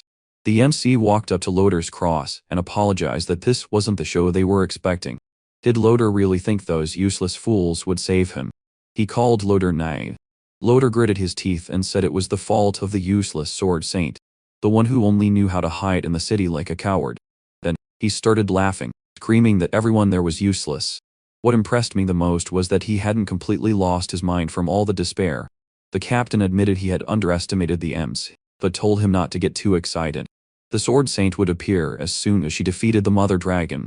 The protagonist squatted in front of the captain and asked if he really thought the dragons would attack the city on their own. Everything was going great for him. The captain laughed and asked if that meant everyone in the team in the City of Light had been played by him. He asked for a quick death since he had provided all the information the MC needed. He'd rather die than end up like Loader. So, he asked the MC to grant that. While Linton looked at him in silence, the MC said he would accept his request. Someone screamed, "Sword Saint, Sword Saint," and she woke up abruptly. Sitting up in bed, she asked what was so urgent. The dragons had been defeated. Had the knights returned yet? The knight said, yes, but started to stammer. She told him not to stammer and to speak. He said only one person from the team had returned. The others had been wiped out. The sword saint jumped up in shock, still in her underwear, and I have to admit that was too beautiful to look at, now fully dressed in armor. She went to the infirmary to see the survivor. He was still in bad shape. She asked how he was injured and what had happened to the other knights. The adventurer said they had met a group of hero bloodline goblins and begged her to go save his comrades as quickly as possible. Almost passing out, he warned her to be careful, because the goblins were not normal. Then he finally stopped talking. The healer screamed for him to hang on and someone said it couldn't be just a bunch of goblins. A knight snapped that he didn't care about the bloodline. They would be destroyed like the lowly worms they were. The sword saint told him to wait. The dragon invasions were becoming more frequent. They could attack at any moment, and she couldn't hold them all back alone. She ordered part of the army to be sent out, and requested reinforcements to protect the City of Light. When the time came, she herself would wipe out the goblins and the mother dragon. The knight tried to object, and the mage asked if they had a chance of returning alive. Someone walked in, interrupting the argument, and said she didn't need to send reinforcements. Arrogance leads to failure, and that's why the Silver Blade Order had fallen. It was Kasimov, the captain of the Death Knight Order. He told her to leave the rescue and goblin hunting to him. The Sword Saint said an entire team had been defeated. Did he really think he could do it alone? He said he had once faced 4 Titan warriors alone and survived. And even if those goblins were of the hero bloodline, there was no way they could hurt him. He then took off his mask, revealing a half-burnt face with a large scar, and said they just had to wait for the good news. Back in the village, the MC asked the system to start the life simulation again. The system told him about the Sword Saint's order for Kasimov to attack the village and that it would be a huge loss for the MC even if he won.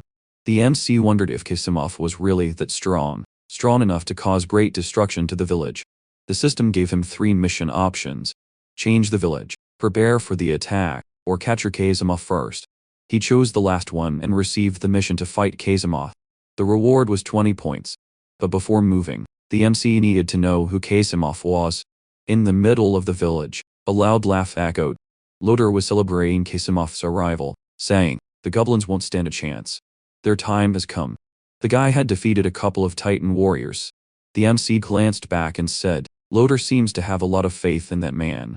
The MC asked what a Titan warrior was. Loder said they were powerful warriors created with Titan genes by the rival kingdom, capable of tearing monsters apart with their bare hands. Everyone was doomed. Loder insisted, laughing as he mocked them. The MC said Kasimov had a few tricks up his sleeve, but Loder still screamed that they would be torn apart and skinned alive. Lintonvi was better to be careful. Maybe he should send someone ahead to check Kasimov's abilities. In the forest, Kasimov rode his horse, following the trail left by the adventurers and goblins. The forest was quiet. It didn't feel right. He found the remains of the silver team and called them useless fools. The smell of blood was thick, intoxicating, and it excited him. Maybe this time he would have fun destroying everything as he pleased. He heard a cry for help behind him and turned, trying to pinpoint where it came from. He spurred his horse toward the sound. When he arrived, a blonde woman was kneeling on the ground, naked and trembling. He asked who she was, but she didn't answer right away. She turned her back, and Kasimov recognized her face. She called his name. It was Evelia, begging him to save her. He yelled, amazed that she was still alive. Riding closer, he asked if Loder was still alive. Crying, she said she had escaped from the goblins, but Loder was no longer with them. Kasimov told her to point out where the goblin tribe was. She said it wasn't far, but they were really scary, and Kasimov became suspicious. He rode toward the tribe. Evelia screamed for him to take her out of there, but he was already far away, yelling for her to take care of herself. He still had a mission. Kasimov's class gave him an attribute bonus whenever he worked alone, and another bonus when he took down an enemy. With Loder dead, Kasimov thought it was perfect. There was no one in his way. He just had to ambush them and accumulate bonuses. Charging forward, he rode over a tripwire and triggered a trap. He was thrown as his horse fell to the ground. Kasimov flipped and landed without injury. He looked back at the attack, and the one who had pursued him was Evelia.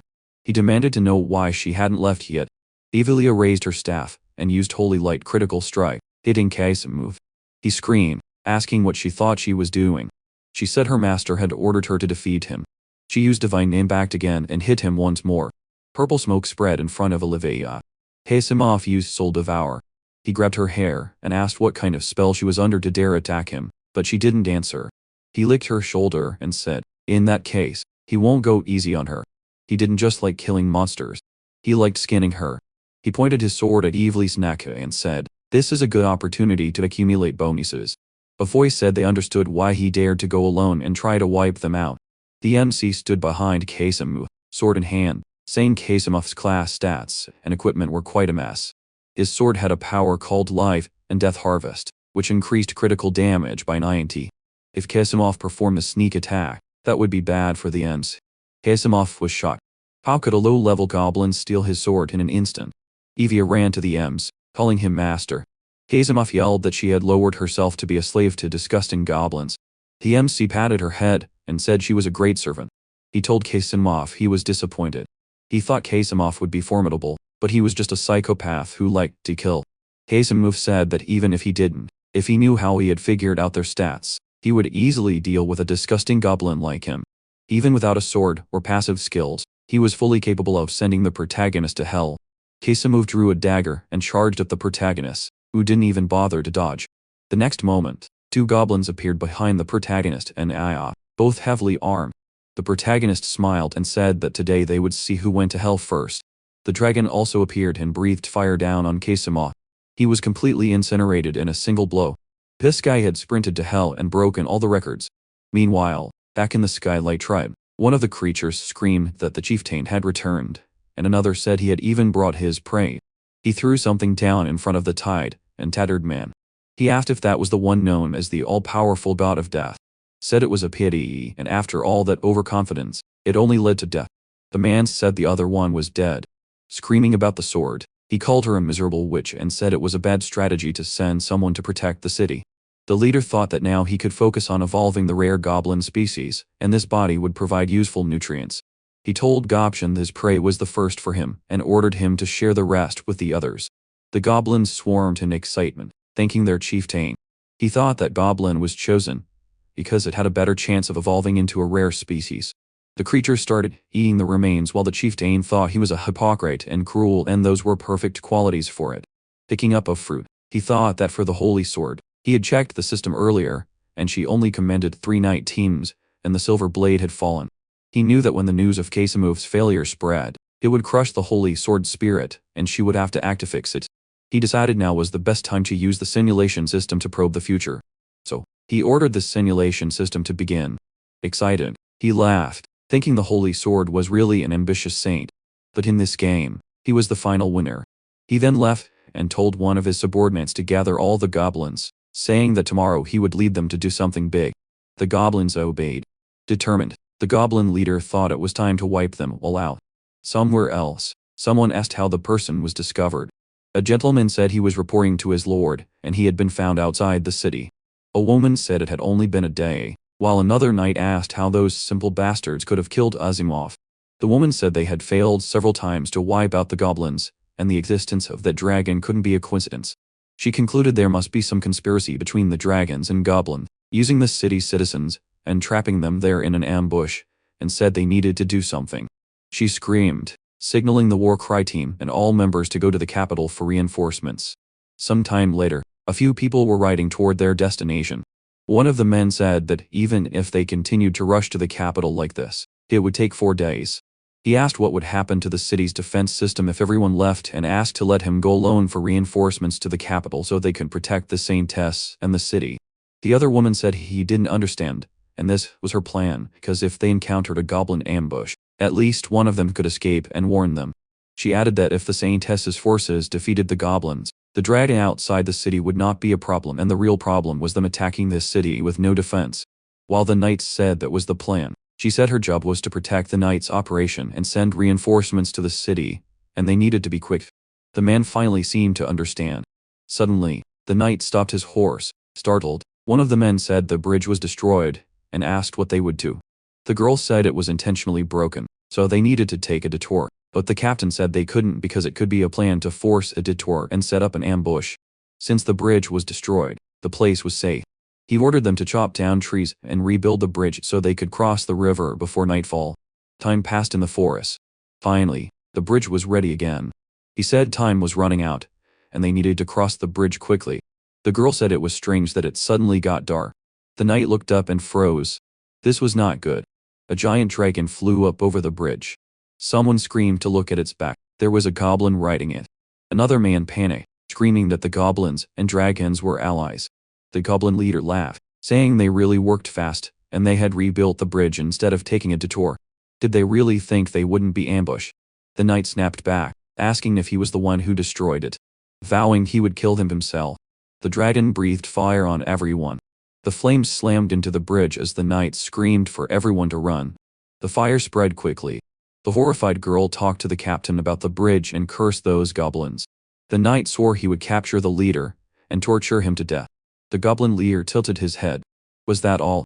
He said he wanted to see if they could defeat his goblins and the mother dragon was coming. Someone screamed that they were surrounded by goblins. Someone else asked if it was possible that wyverns were coming. The woman told the commander that if they appeared, they would have no chance. The captain said if they could hold on, he could solve the problem in the city.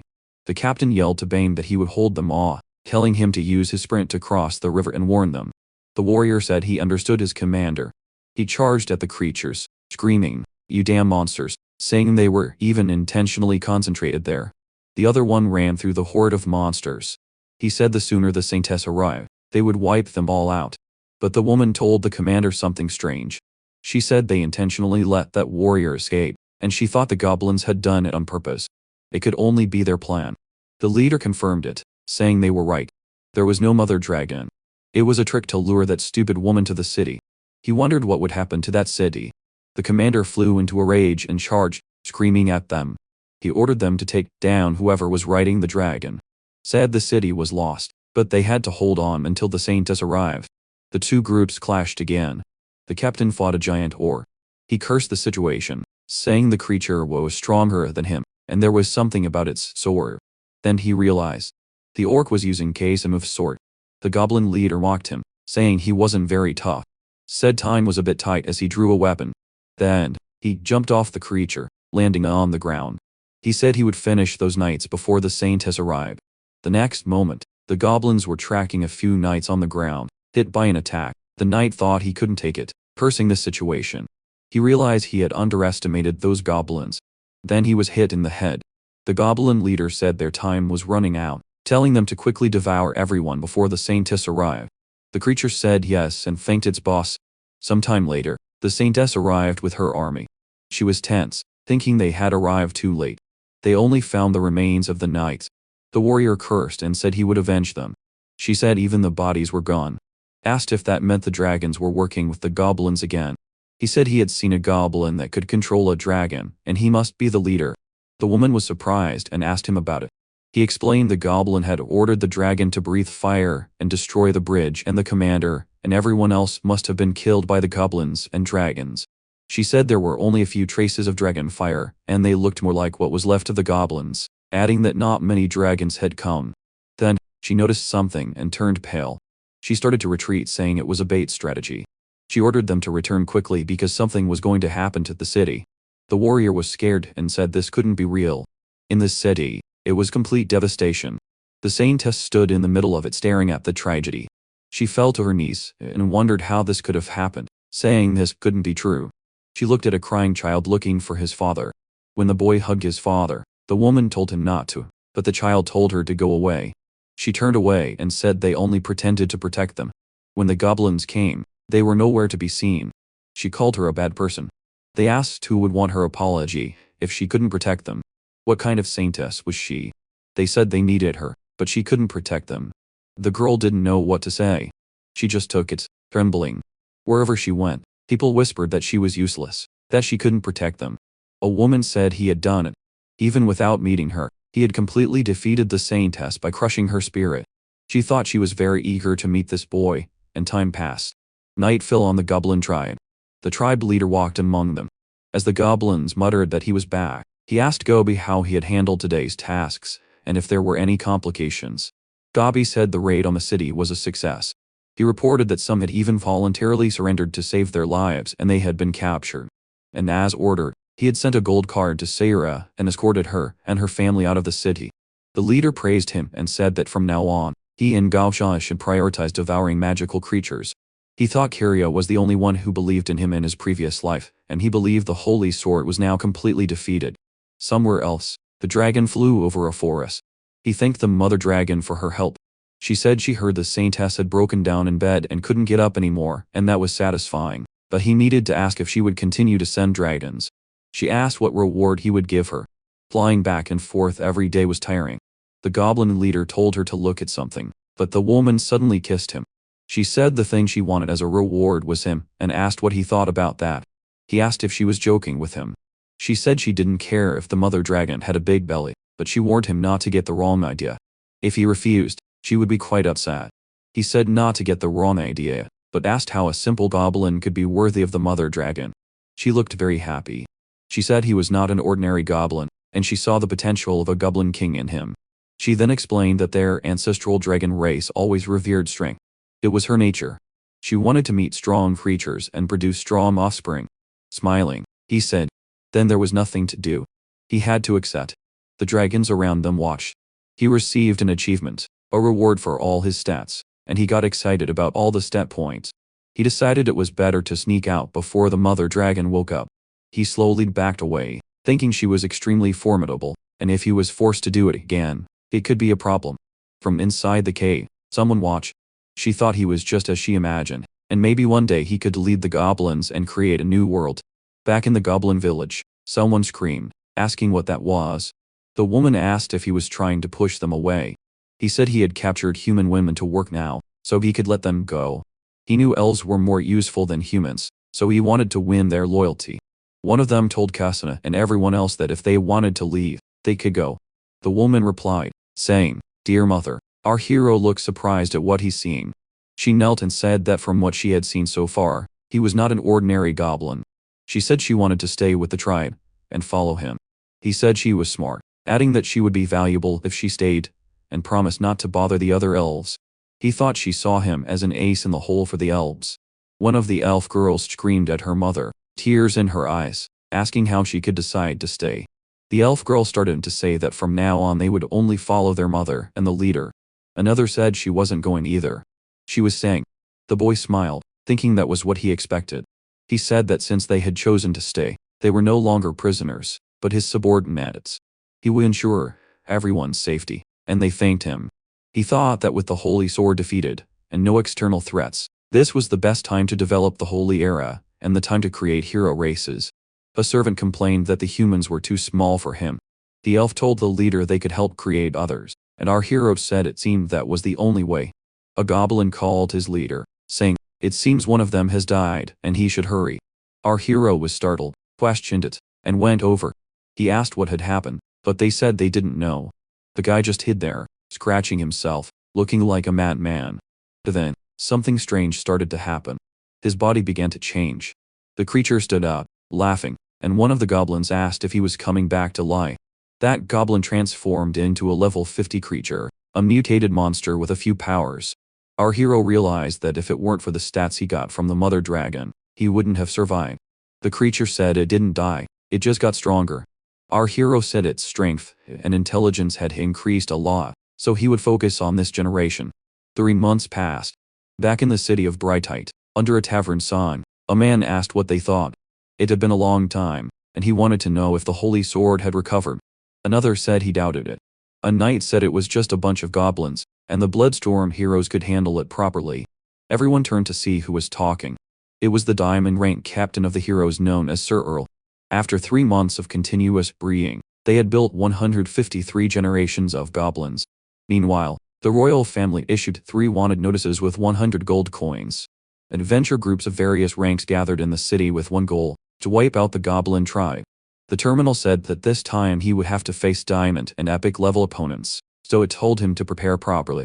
He thought that the diamond rank heroes were already among the elite of humanity, and epic was even beyond the holy sword.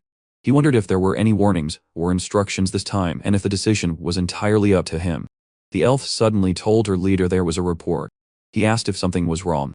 She said the new goblins were almost grown, that the resources in the forest were running out, and everyone was hungry. Our hero agreed that the resources were not enough. On top of that, the city situation was becoming unusual. They needed to move to a more suitable place. He stood up and ordered everyone to move. The elf said she would handle the preparations. Some time later, at a lake near a mountain, someone said the cave behind the waterfall led into a deep tunnel system, perfect for a home. He led the group inside. He called 2 goblin subordinates and ordered them to protect this place, make it safe, and watch over the prisoners and children. Everyone got to work. They set up torches to light the tunnels. She declared this would be their new home. They had to follow him, and he would ensure they had a good life. But anyone who broke the rules would die. He thought the tribe was established. Now, he needed to investigate what was happening in the city. If the system was right, the adventurers would proceed with their plan. Meanwhile, in the city, someone put down a mug of beer. The waitress asked if His Highness should only hunt high-level monsters and if he really intended to deal with goblins again. Earl said this time he had to handle it to save his useless cousin, Loader. The innkeeper seemed to understand. Then, someone yelled, calling Zur. He said Zur handled everything and kept the reward. So, what was his goal in going there? The room whispered in confusion. Kaisar said he took the reward to wipe out the goblins, and they'd better pay him about 1,000 gold coins. Someone asked why the mage was there. Another said he was the leader of the diamond rank heroes, the Grey Hats. Someone muttered that the old man was quite hot-tempered and asked how he dared. Then, someone laughed loudly. He asked if they thought they could act just because the Holy Sword had gone mad and told them not to forget the adventurer Lucelina was also there. Everyone turned pale, whispering about why such a dangerous person had appeared, and they heard she even killed good people for money. Earl asked if he was a wandering hero who was also there for the goblins. But the man said he didn't care about goblins. He just came to kill dragons. If he could take down one, maybe he could become an epic rank adventurer. He then added that he should warn him not to underestimate goblins. They were low level, but their evolution potential was scary, especially the mutated species. The old mage said he had a point. He had lived for about 100 years and had seen more goblins than women. This low-level species had existed since ancient times, the enemy of all races, and even after all these years, they hadn't disappeared. He took his beer and said wiping out goblins was a pain, and if it weren't for the reward, he wouldn't bother. Earl said that was true. Even the Saintess and the knights had struggled and suffered losses, so they needed to act carefully. He asked the old man why they didn't form a group to deal with the goblins, and when it was done, the entire reward could be his. The old man laughed and said they had a deal. Since His Highness was so generous, he would form a group with him. Although the old man seemed a bit cunning. Some time passed there. They discussed the strategy for the mission. It was all focused on violence. He said charging straight into danger could lead to all sorts of uncertainties and they should make a plan. Someone said he was too cautious. That was a problem and added he might not participate personally. The young man looked at him, confused. A man in beautiful armor walked up and Earl thought he was strange. The old man said he didn't expect the Goblin Slayer to be here and asked if he could talk. The young man was tense. The Goblin Slayer. He apologized, saying he didn't recognize him. The Goblin Slayer said he didn't want to be recognized and asked what he needed. His Highness thought he was a very strange person and even his voice sounded disguised. The old man said this man had once killed a goblin chieftain, which meant he had killed thousands of goblins in battle. Earl was shocked. He then asked if he would join them to wipe out the goblins together, but the man said he didn't need a group. They would only get in his way. The mage asked what was so proud and told him not to come crying for help when he was captured by goblins. He said they should stop wasting time, attack first, and not let that guy steal their glory. He then asked if they should prepare first. Some time later, the goblin hunter left the city. Our hero observed from the top of a hill. He activated True Sight and assessed him, realizing he was a level 65 human goblin slayer with a range of related skills. He panicked a little when the guy's power jumped from 1-0 to 3-0, wondering if the system was bugged, but the system said there was no problem on their end, and apologized. Sometime later, a group on horseback rode out through the city gates. Our hero became curious. He saw Geezer, a holy knight with about 1300 power.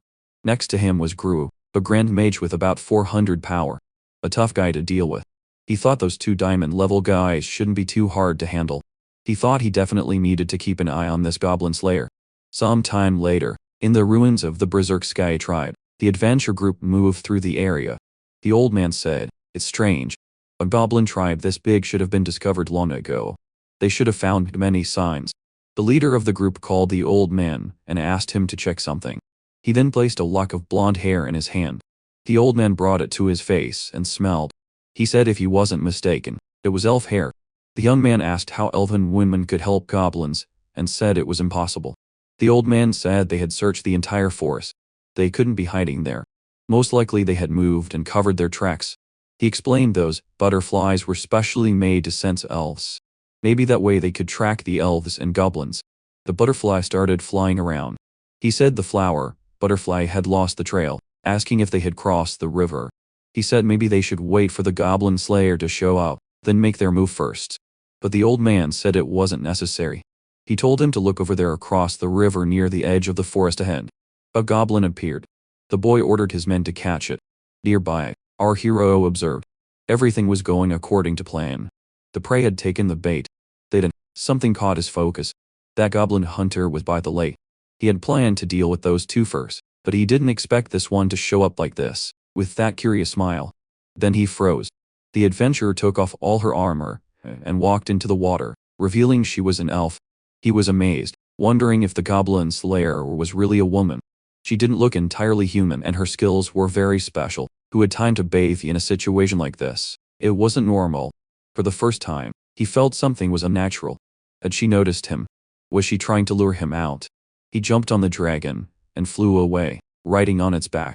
This woman was cunning. He would deal with the other two first. The goblin hunter looked up, wondering what kind of intelligent species it was. She seemed excited, thinking she really wanted to enjoy this experience. Some time later, the weak goblin lay defeated on the ground. The young man said it had stopped and told everyone to be on guard. The tribe was nearby. Suddenly, flaming arrows rained down on the group. The old mage ordered everyone to fall back as he used a spell. He threw fire at the incoming volley of arrows. It was a trap. The young man said they had almost been caught. The old man still had his skills, but it wasn't over yet. Stop talking. The mage yelled. They're here. A giant mutated goblin charged in. Guru screamed that it was a hero-class goblin, and told everyone to focus their attacks on it. The mage shot a fireball. The goblin didn't expect it. It looked like a direct hit, but other than its clothes, it was fine. The old mage couldn't believe it. As the monster continued to approach, he wondered how it was still alive after that. Then, the leader told them to look around. Goblins were approaching, and they were all elites. Why did they have iron armor and weapons? He couldn't let it get close. Leave it to Cecil. He used Fountain of Light, restoring everyone's strength. Another adventurer used a mid-level spell, Ace Spikes. Another used Quicksand.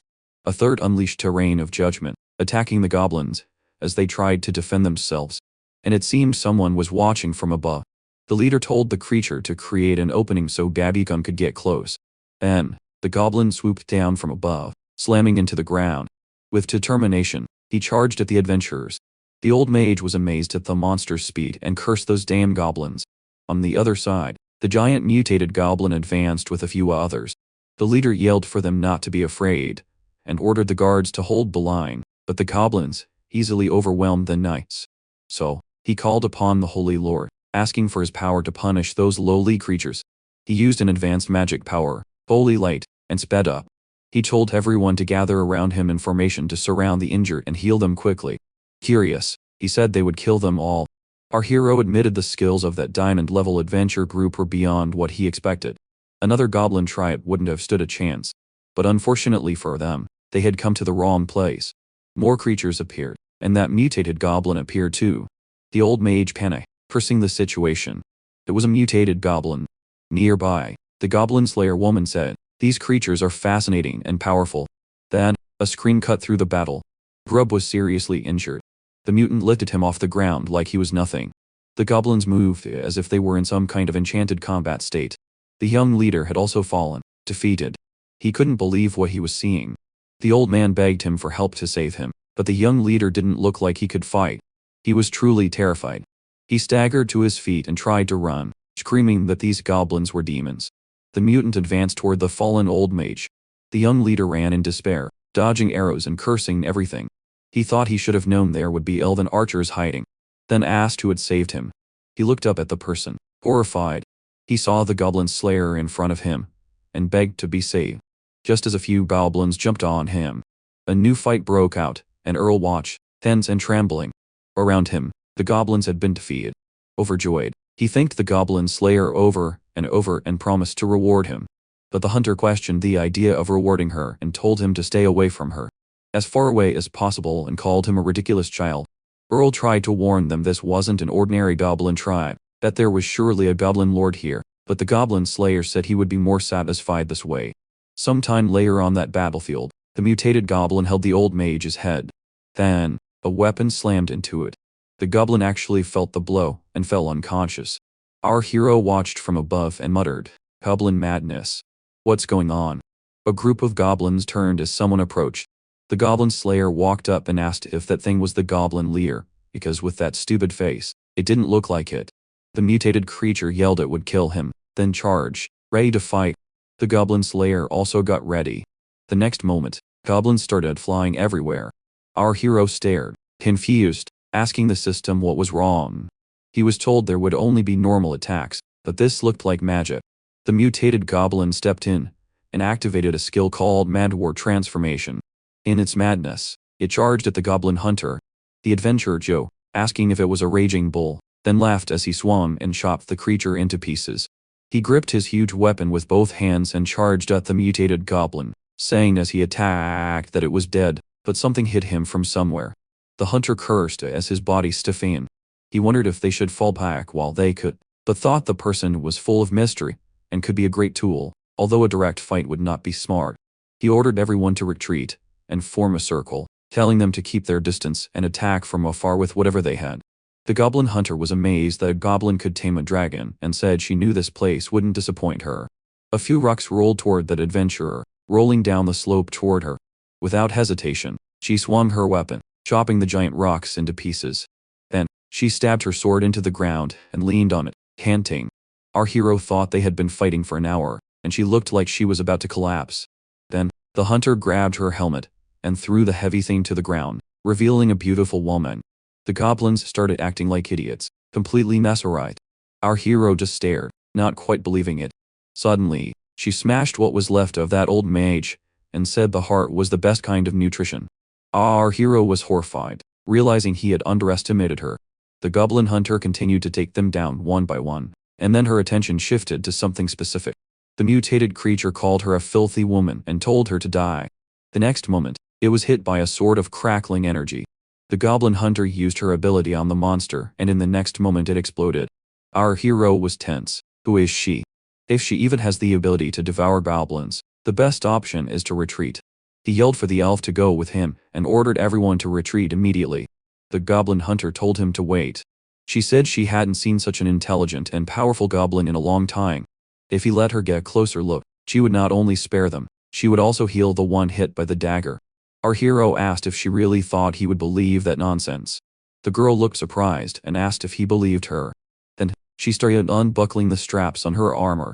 The next moment, the pieces fell to the ground. With her armor off, she asked if he believed her now. He was shocked that she had dropped her weapon and taken off her armor, and he wondered what she was planning.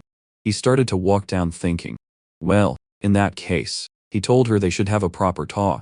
She said that although he was just a low-level goblin, he was beyond her expectations.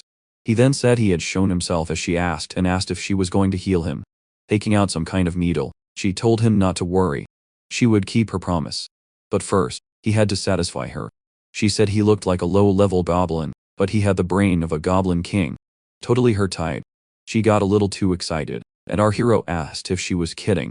He thought he had let his guard down and walked straight into a crazy woman's trap. Then, suddenly, everyone around them turned their backs. Our hero didn't understand and asked what was happening. The woman walked up with a smile and said they were all under her control. They wouldn't be able to see anything they did.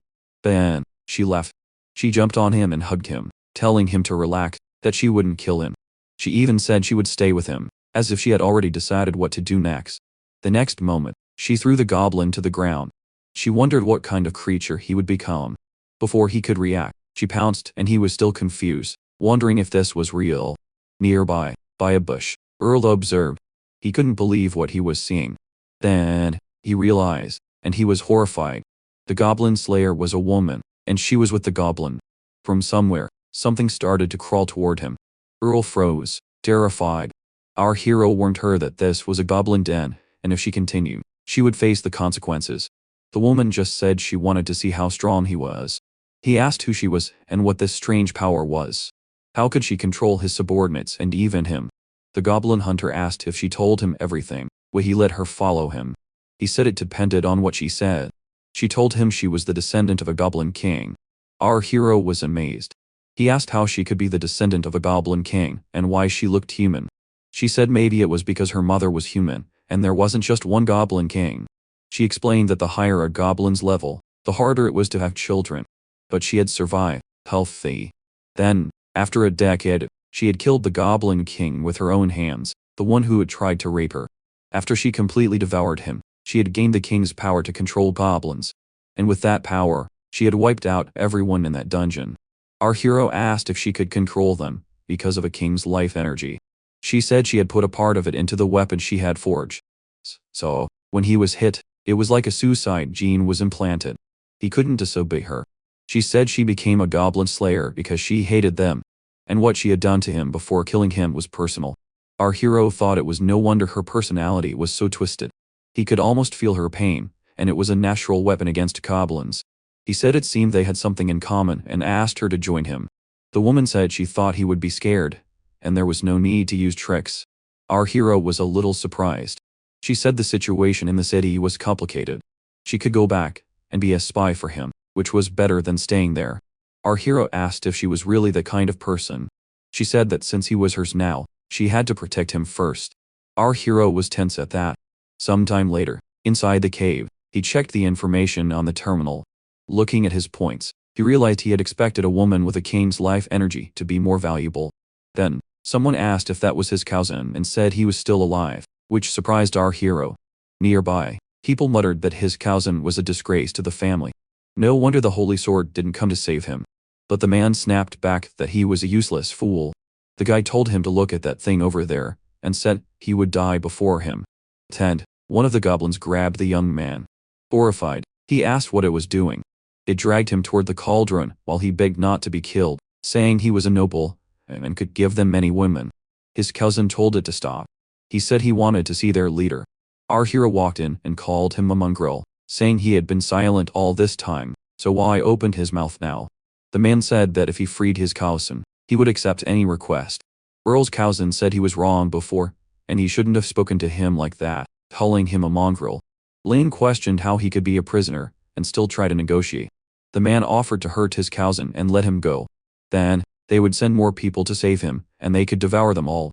Earl was horrified by what he was hearing. In a delirious state, the guy said everyone deserved to die. Said he would kill everyone. Our hero was surprised he looked serious, and he accepted the offer. The man seemed to have lost his mind. The elf warned that if they let him go, their position would be exposed, but our hero said it was fine, and asked if she trusted him. A long time passed. Back in the city, someone screamed that it was over, that they were done. The innkeeper asked what had happened, and the man told him not to worry so much. He said he had seen Visor missing a leg riding a flesh-eating horse toward the royal city. People got agitated, asking how it was possible, saying he and the group had failed. Then, the man asked if Grey Hat and the Snowstorm Brave had all been defeated if Scissor was the only one left. Just then, the goblin hunter walked in and confirmed it. She said everyone had been killed and only Scissor was alive. She sat down in a nearby chair. An adventurer asked the goblin slayer if she had participated in the battle, and she said she had. The hooded man asked about the goblins. She said there were hundreds of giant goblins, and also mutants, but she had handled them all. The tavern went silent. Then, someone muttered that's what you'd expect from the goblin slayer. The innkeeper said she could drink for free while everyone stared, still processing what they had just heard. Suddenly, something flew into the room. Through the door, a few bats rushed in. They hung from the ceiling as the crowd watched. The goblin hunter asked if they were the cold mercenaries and said it was a great entrance. Someone called the goblin slayer and asked if she had found their den, because she said there were hundreds of goblins, and added that those bastards hid underground. So, how could she know? The hunter said she didn't find the den. She returned after killing them, then asked if he could handle those goblins. A bat asked if that was all, then said not to worry. Finding the den would be their job. He asked if she would join them. The goblin hunter stood up. She said she didn't like working at night, and she wasn't very useful compared to others. The bat called it a disgrace, and said it seemed that hunt would be theirs. In the night, those creatures flew through the forest, searching for the goblin den. One asked what the captain was thinking, because it seemed there were no strong forces around. The captain said the trail ended there, and they had to go in. They agreed and flew inside.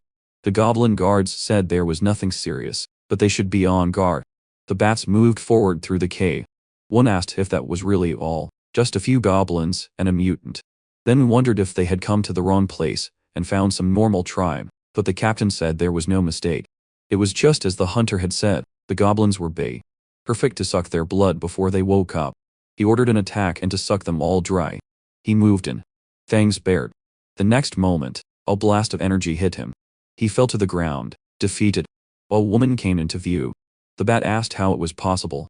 This was a goblin den. He couldn't believe what he was seeing. Turkus flared up around the cave. Goblins started pouring out, surrounding them.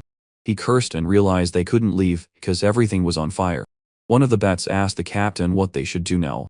Our hero appeared and asked if they really dared to come there to suck their blood. Now he wanted to see what they were capable of. The bat captain looked at the goblin leader. Then he made a move and something happened. They started spinning like a tornado. The next moment, a woman's feet touched the ground. She said that since they had been exposed, they needed to kill everyone. Since they were just a bunch of goblins on the terminal, it showed she was Lilith, a level 61 vampire with 2,800 power. Our hero got excited. Her stats were extremely high. He was glad he had received their attack information ahead of time, and had prepared. The vampire flew up and started attacking the goblins, asking if the fire would get to them first or if they would die first. Lin lit up like this. Golden energy swirled around them all. The vampire shuddered and shielded her eyes from the light. Annoyed. How could a humble goblin use holy magic? The holy energy soared. The next moment, a vampire fell to the ground. He stepped forward. None of us gained anything from this fight, so why don't we talk? The vampire didn't look happy. She assumed he was here for the reward. He tilted his head, curious, and asked why a vampire would need money. She looked embarrassed, then snapped back. Did he think dealing with the church was easy? If it weren't for the agreement not to suck human blood, they wouldn't need money to buy food. Lin started to think if he could win them over to his side, he could improve his clan's bloodline. Our hero said he understood and asked what she thought about cooperating. He said he could provide them with food. Something stirred among the goblins, but she cut in. What they had was nowhere near enough to provide for long. She then said she had documents about something, an essential-like source that could replace how some bloodthirsty monsters fed. The vampire exchanged surprised looks and started whispering. Our hero waited, cleared his throat, and told them the legend. A long time ago, a monster called a succubus discovered that taking this life fluid from men had a special effect. It was what they lived for. You didn't have to kill to get it, just extract it anywhere, and you could get nutrition and reserves. He added that goblins lacked everything except that, and if they made a deal, he would ensure the vampires never lacked anything they needed. A vampire said she had heard of those creatures. Another asked if they were being tricked.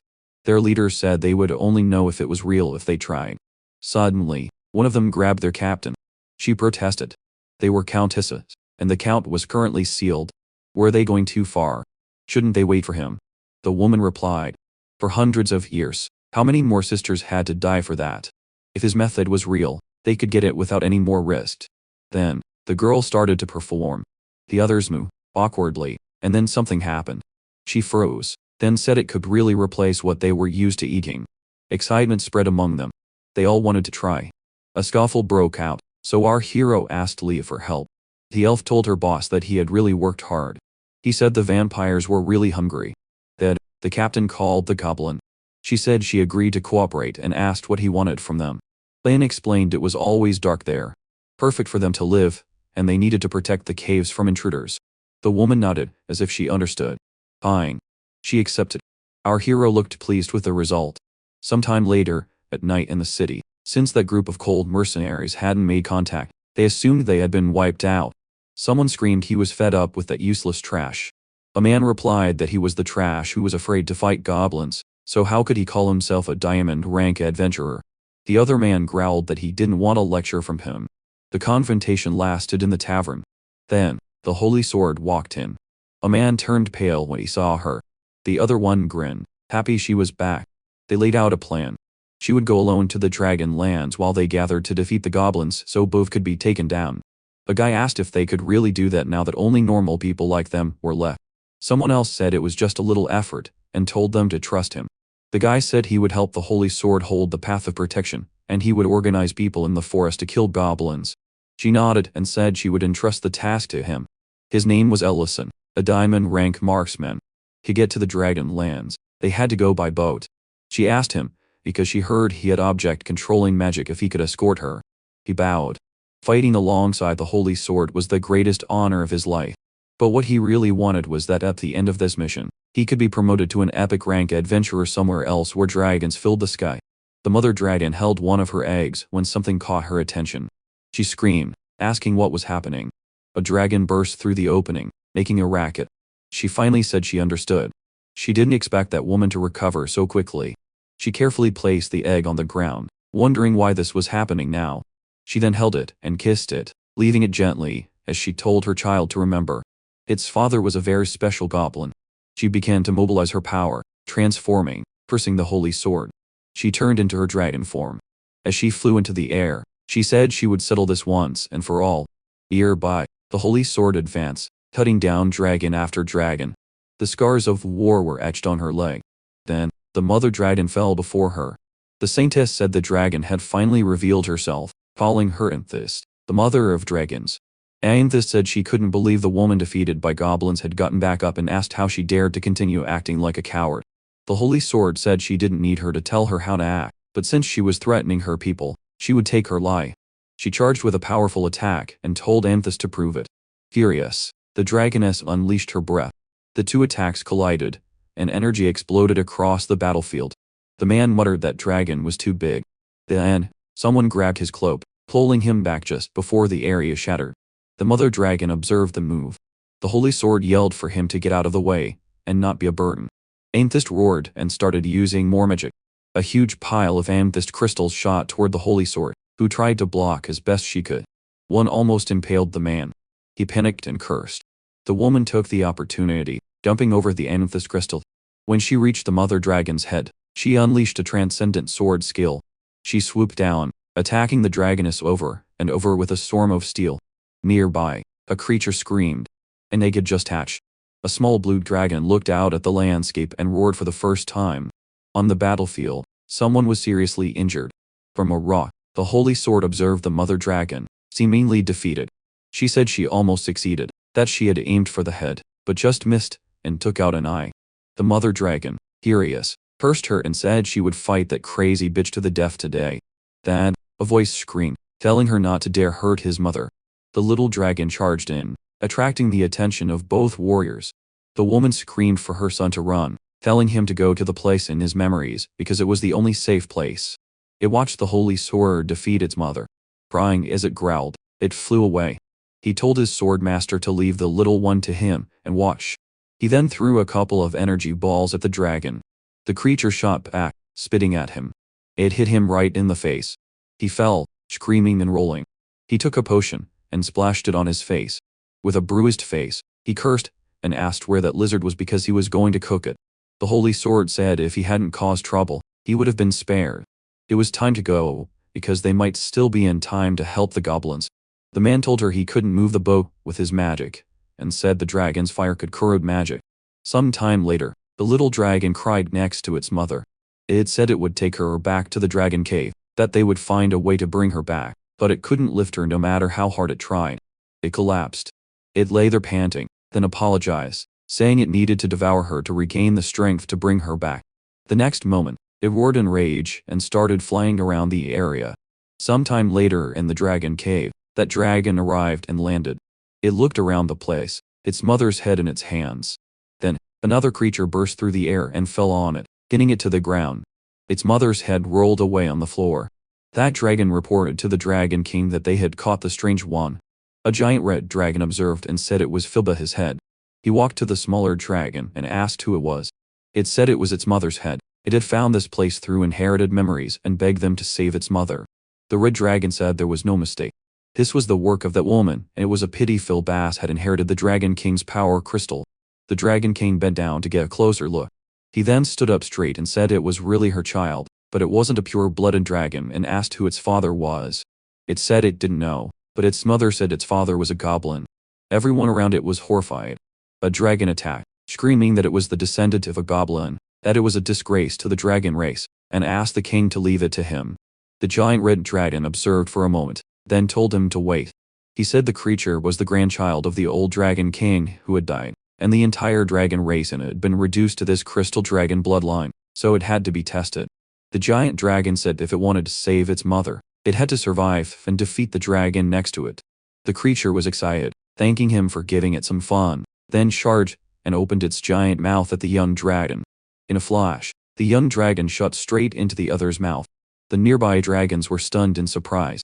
That only angered its opponent more. It jerked and unleashed a stream of fire, screaming for help, saying the thing was biting its stomach.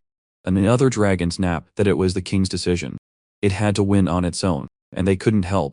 The next moment, the young dragon burst out from inside the creature. It flew, thinking it had survived, that it had won, and now it would be able to save its mother. It landed. The Dragon King declared that from now on it was a member of the Dragon Cave, and its name would be Nippo. The young one asked if they were going to bring its mother back now. The king ordered them to take Phyllis's head to the world tree. He said the head would be grafted onto the roots of the tree to create a wood dragon, and this was the only way to revive its mother. At the terminal, he said that even with all the losses, he had won a great victory. Lillian thought he had prepared to deal with the adventures. The terminal asked if he wanted to run a simulation, and our hero confirmed by pressing the button. Everyone cheered, celebrating their boss's success. Our hero realized that pile of corpses was enough to turn the surviving goblins into even stronger hero species. After devouring most of the corpses, the goblins reached level 50 and completed their evolution. One became a gluttonous goblin.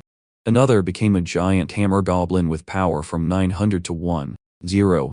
The others became dark goblins with equivalent power of 1,200. Lin thought that's why they were hated. Goblins needed to devour to level up, unlike humans who just needed to defeat enemies to level up.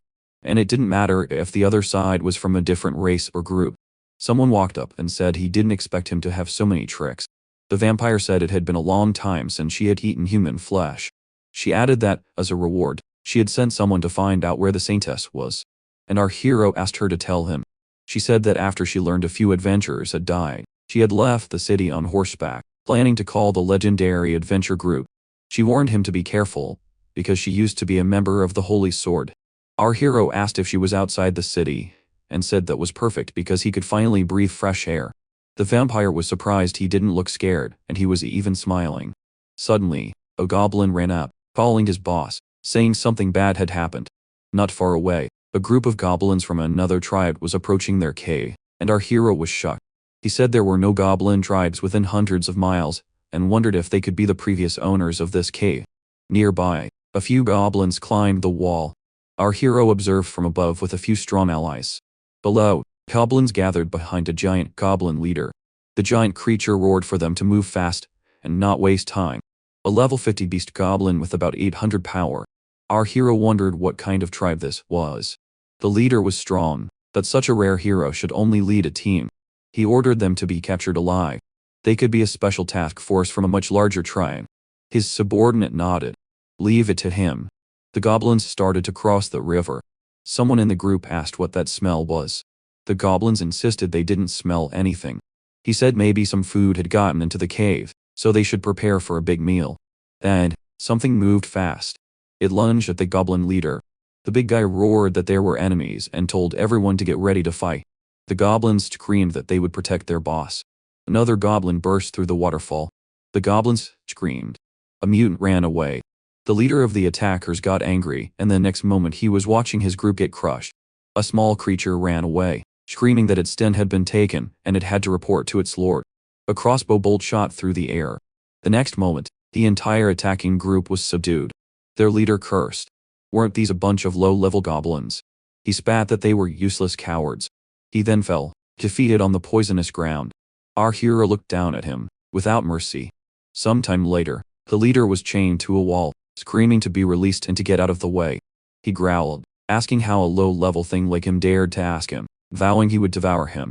Our hero said he needed a social beating. The creature sneered, so it was going to be beaten by him. It said he was a male, like a wild beast. So, why should he be afraid?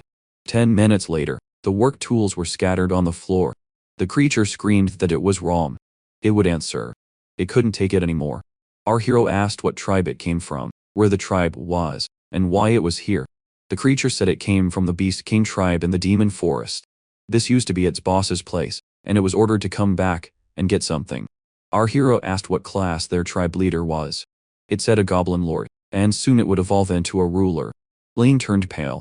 The creature added, "They are here to get something important for their lord. If he doesn't believe it, he can go see for himself." Our hero asked if it was treasure, a magic ring created by a ghoul clan leader. It could seal an opponent's soul depending on their power. Our hero didn't expect something like that to be here. The creature said it had told him everything, and he had a ring, so let it go free. Our hero said, "Of course," and took its hand. The monster panicked, asking what he was going to do. Lane said he would let its body go, but its soul would stay. He then activated the magic ring, tearing out the creature's soul. The monster screamed in despair. Our hero started to absorb the soul. His power increased by 200. He thought not much, but maybe exchanging it for a stronger soul would change things. The total power of the beast tribe felt comparable to human city, and he could use them to deal with humans.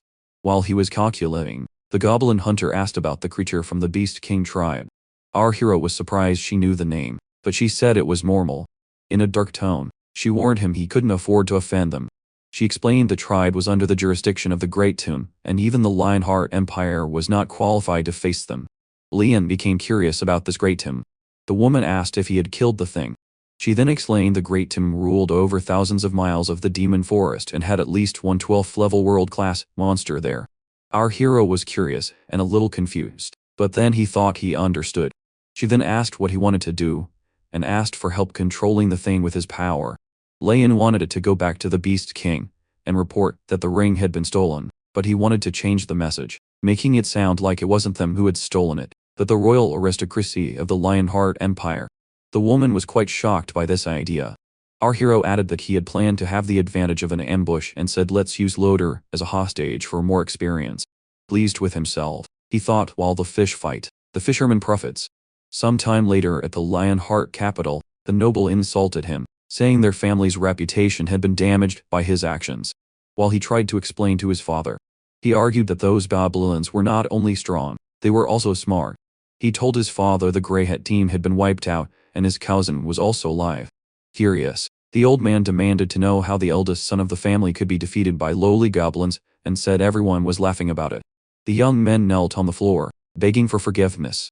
Desperate, he blurted out that the goblin was scary, but the old man told him to get out of his sight, calling him pathetic. Then, someone called the count, telling him not to worry. The man said he was here to help clear their family's name. Still annoyed, the count asked what he wanted, and reminded him that the king had ordered the soldiers to be on standby so they couldn't just mobilize them. He added that the king had spoken to the Holy Sword, asking what they themselves could do. The man said the count thought too small. If the Holy Sword solved the problem, the king would think their family was useless. Did he want to be seen like that? Thiramun was worried about that. The plan was for his son to report what had happened to His Majesty, and if each of them mobilized at least 1,000 soldiers, the goblins would be defeated. The people around them were tense. Finally, the guy looked satisfied. He agreed and said that piece of trash would go with him. Some time later, back in the goblin den, the creatures looked a little scared as the prisoner desperately asked if he had hit it.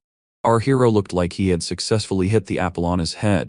Lin was impressed with how well the pistol worked, and it wasn't a waste while his elf companion was eager to use it. She begged him to teach her, and he finally gave in, and said yes. Then, someone called the boss, saying a large human army was leaving the city fully equipped. Another goblin said he had found a large number of goblins coming, and it seemed to be the Beast King tribe. Excited, Lin thought everything was going exactly as he had planned.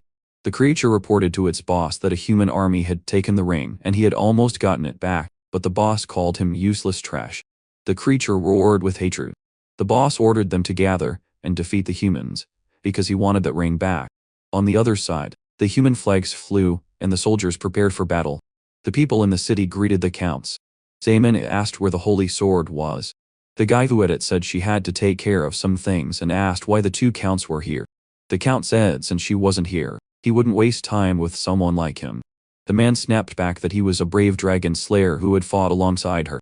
Laughing, the count changed his tone and said they were here to kill goblins. Then, someone screamed that something was wrong.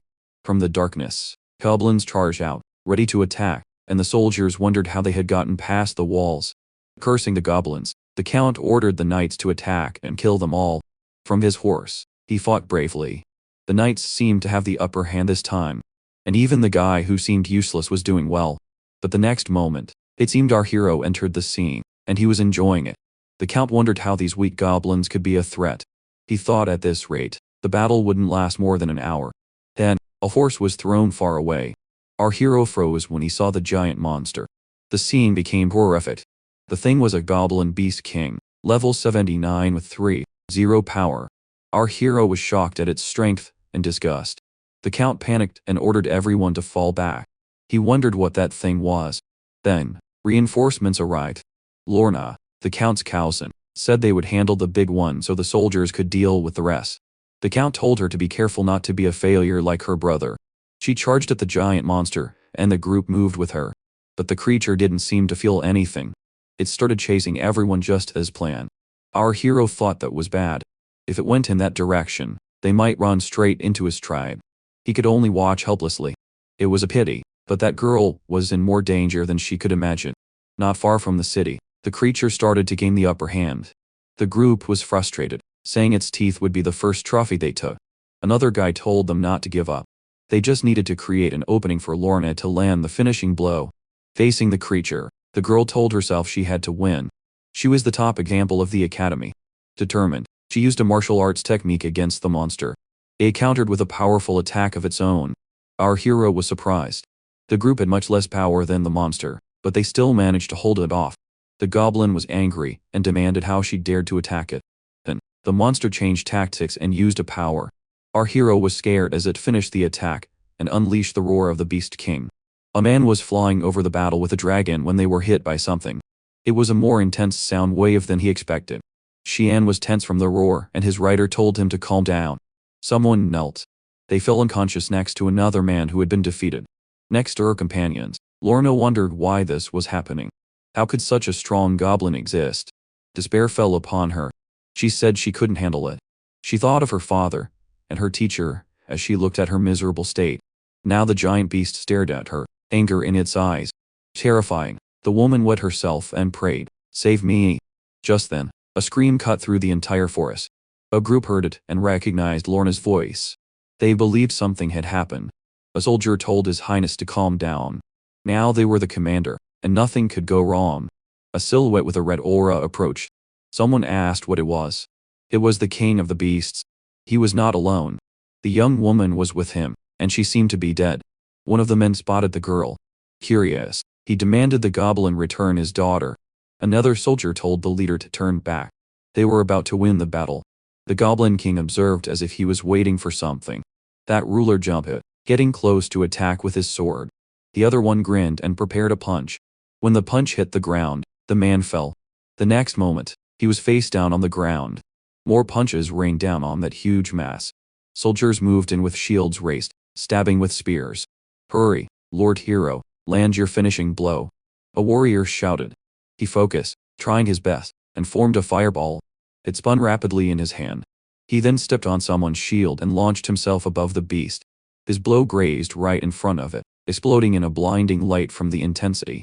The goblins started to run, thinking their boss had been defeated. The man was exhausted.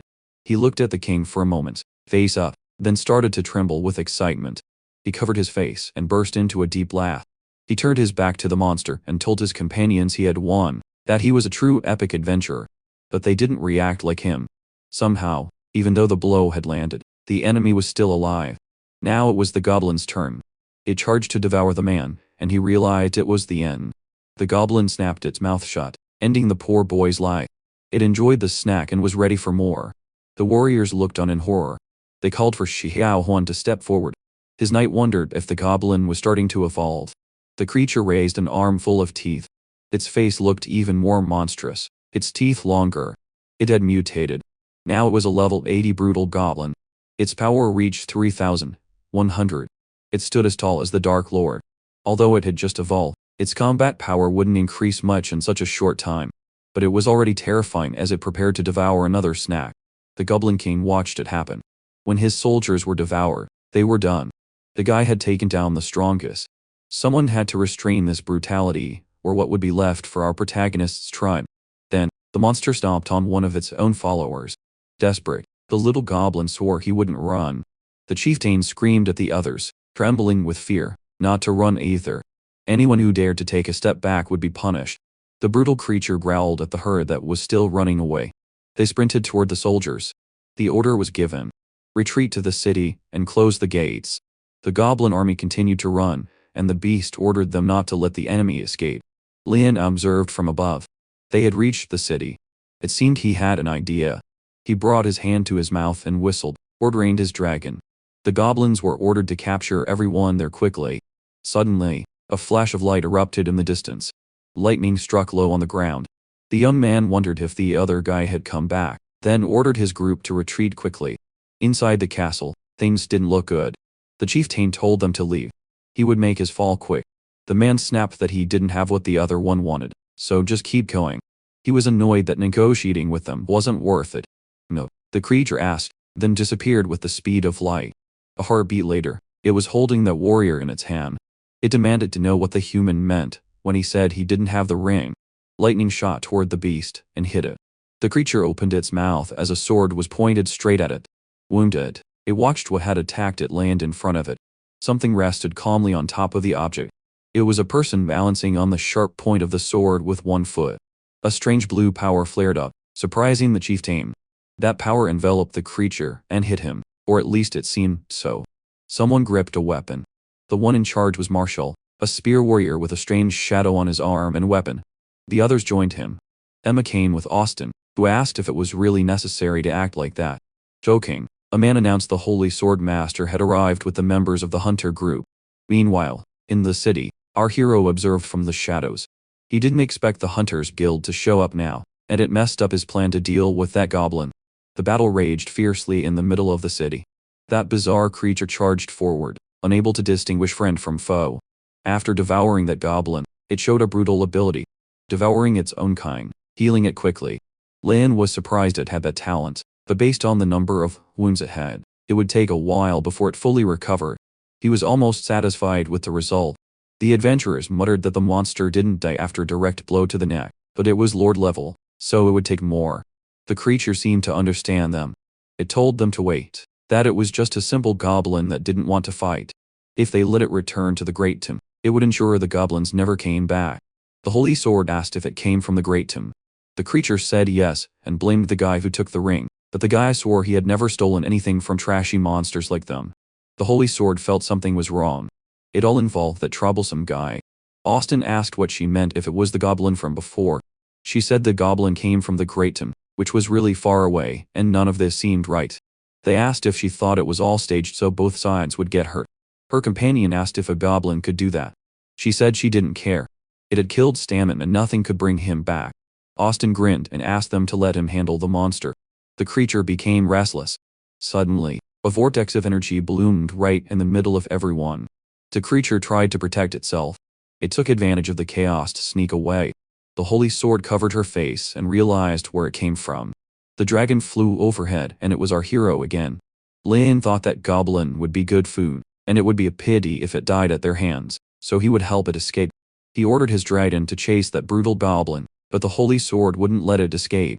She cursed the goblin, refusing to believe it could control the wind like that. She jumped after it, saying it had to be him. She then launched a series of attacks at our hero, and he ordered the dragon to dodge. As they dived, he continued to fly, the woman clinging to his back. He knew the blows wouldn't kill him, but they would still be trouble. With nothing else she could do, the Holy Sword could only watch the goblin slip away. She screamed that wherever it ran, she would find it and kill it with her own hands. Lin could see she was strong. He would deal with her when he had a better chance. Something was sprinting through the forest. That brutal goblin broke every tree in its path, and decided to hide there before continuing. But inside, it caught something strange. It smelled other goblins. It remembered the creature saying the humans had stolen the ring and the man swearing it wasn't him. Then, it realized. The guy wanted the ring and maybe he was still in there. It punched the wall hard, breaking a passage. Inside, the elves were gathered, and that goblin asked what she should do if he came in. One of them wanted to go out and deal with him, but the other said the leader had ordered them not to reveal themselves. Then, the goblin hunter appeared and said it was fine. She added that she believed in him, and he wouldn't let anything happen to them. Suddenly, something caught the creature's attention and it faced our hero, who was surprised it got there so fast. He said it wouldn't escape his hunting grounds. His dragon breathed fire on the creature.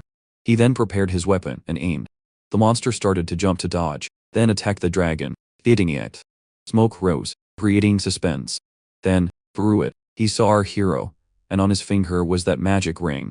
The creature demanded to know how it had fallen into that guy's hands. It growled that this lowly creature had stolen its ring, and ordered him to hand it over. Our hero pretended to be dumb, held up the ring, then asked what would happen if he didn't. The creature, burning with hatred, said he would die. It charged again, jumping on top of our hero. The punch hit the ground instead. Lin dodged easily. He mocked it, asking how that muscular body could keep up with him. Our hero charged forward and chased the monster. Just then, he got a new super skill, the lingering roar. The creature screamed in rage while the goblin just watched. He then activated the new skill. The next moment, he fired a powerful energy beam that knocked the monster to the ground. The creature lay there defeated as Len walked up. It was a gamble, but he had gotten the skill. Then, a huge punch slammed into his stomach. He flew away and hit something. The monster didn't stop, punching him repeatedly while he blocked in any way he could. He checked the terminal. That goblin's power was about 2100. He thought he was lucky it was still injured from the fight against that adventure group. The creature couldn't believe he was withstanding the punches. It decided the food was making him stronger and stronger. With a quick feint, our hero attacked, unexpectedly. It screamed in rage, feeling the blow, amazed it couldn't take him down. The next moment, it was the one lying on the ground defeated. Our hero thought there was no more food for it to recover now, and this time it would die. He said he just didn't kill it because it was still the last one. The hunter asked what he wanted to do, seal its soul in the ring, but our hero said the plan didn't work. There was an interference, and he ended up being exposed.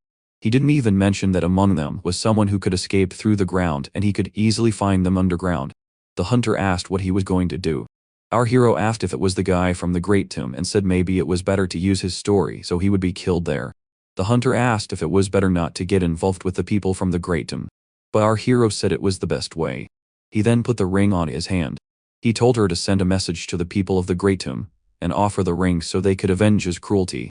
She said there was nothing they could do. She then said she would do as he asked. Grabbing a weapon, she used her ability on the creature and ordered it to stand up. The brutal goblin stood up, saying its humble servant was more radiant than its master, and it needed to carry out the king's command. Somewhere else, a group of goblins ate. On the terminal, it showed the master had accumulated 300 health points and could summon a level 6 monster that would completely obey. He considered using it to protect himself, but decided a level 6 monster was as strong as a brutal goblin, and the holy sword could take down 3 of them. He thought maybe it was better to choose a skill and get stronger. Twisted Fusion could take parts of an opponent and disperse them to get new stats, but it couldn't get innate abilities. Destructive Strike could neutralize holy abilities and weaken the opponent while dealing high damage. Distortion combined with the Gene skill became stronger like dragon wings or even fused with Medusa's eyes and devoured her petrification ability. Destruction seemed to be the only way to break the holy system, but there were no monsters he could fuse with right now. The destruction exchange was successful. The master had received the miracle effect of life, and 3-0 of it had returned. Lin was overjoyed and surprised at what had just happened, but the goblins didn't understand anything. This solved the problem with the goblins' genes. Even his servants asked their boss what was happening. The young woman asked if he wanted to do something. The man said no and told the girl not to suggest it for a while. The human had stolen 2 weapons and was causing trouble, a henchman said. In a tattered state, the warrior apologized to his family for hurting them. When the boss approached the prisoner, the other one knelt and called his name repeatedly. Delirious, he asked if his father and the others were still alive.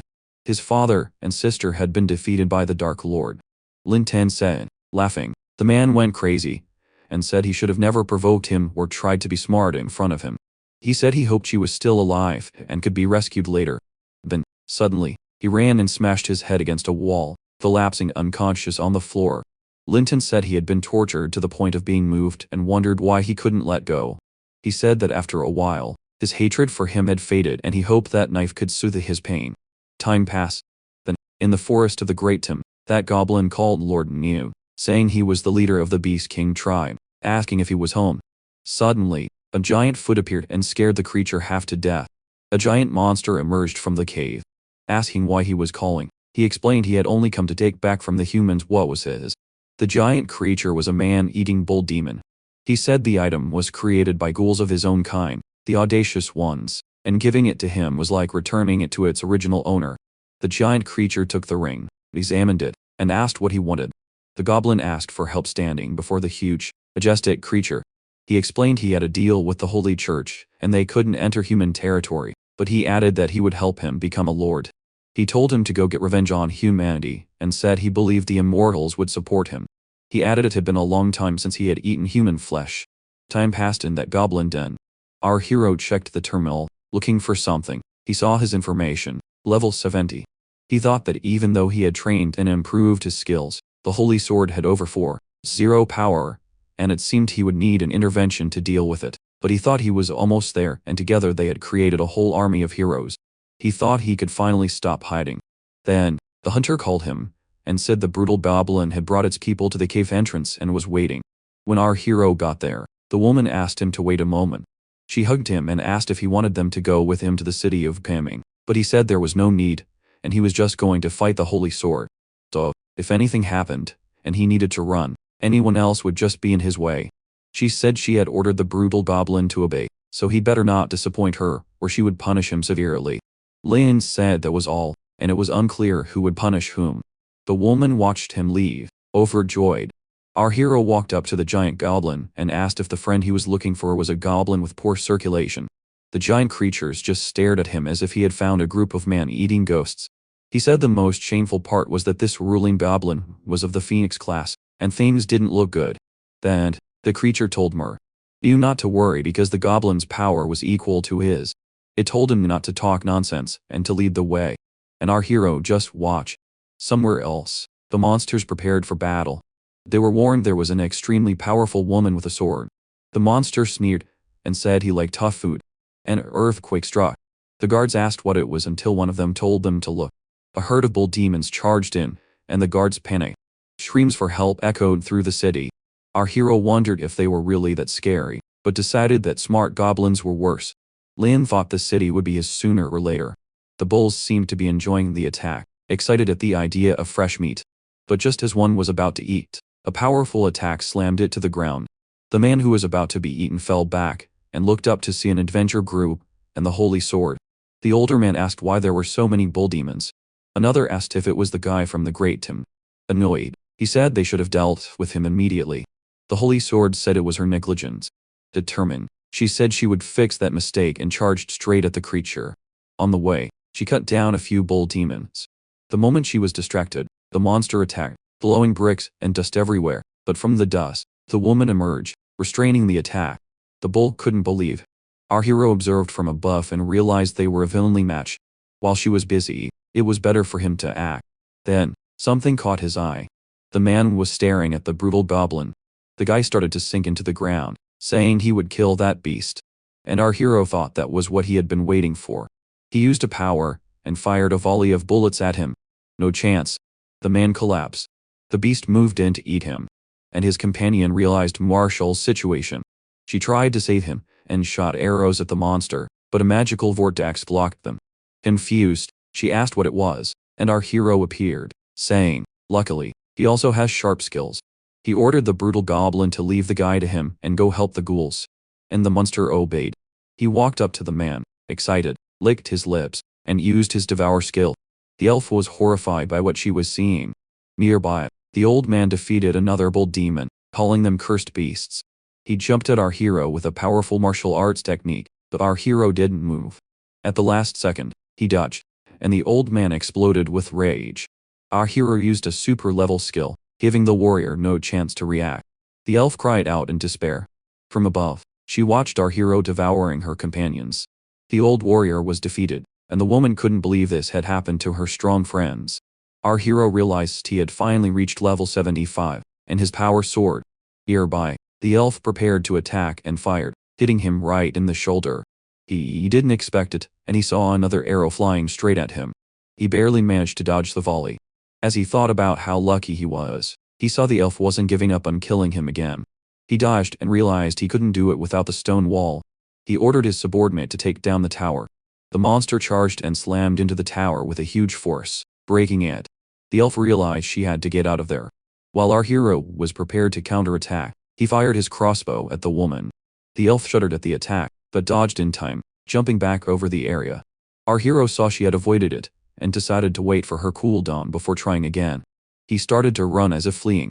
She prepared another shot and warned him not to think he could hide from her. He continued to dodge as best he could until he noticed something was wrong. The elf couldn't hold on anymore. Her strength was running out. She forced herself to try a little longer, but then she fell to the ground. That brutal goblin strode toward her, ready to devour her. Our hero snapped for it to move, because she was his. He walked up to the elf, and said she had a strong spirit, and it would be a pity to eat her. He then took her in his arms and carried her away. Some time later, the elf woke up in a different place and panicked. The first thing she saw was our hero. She realized she was completely tied up and couldn't move.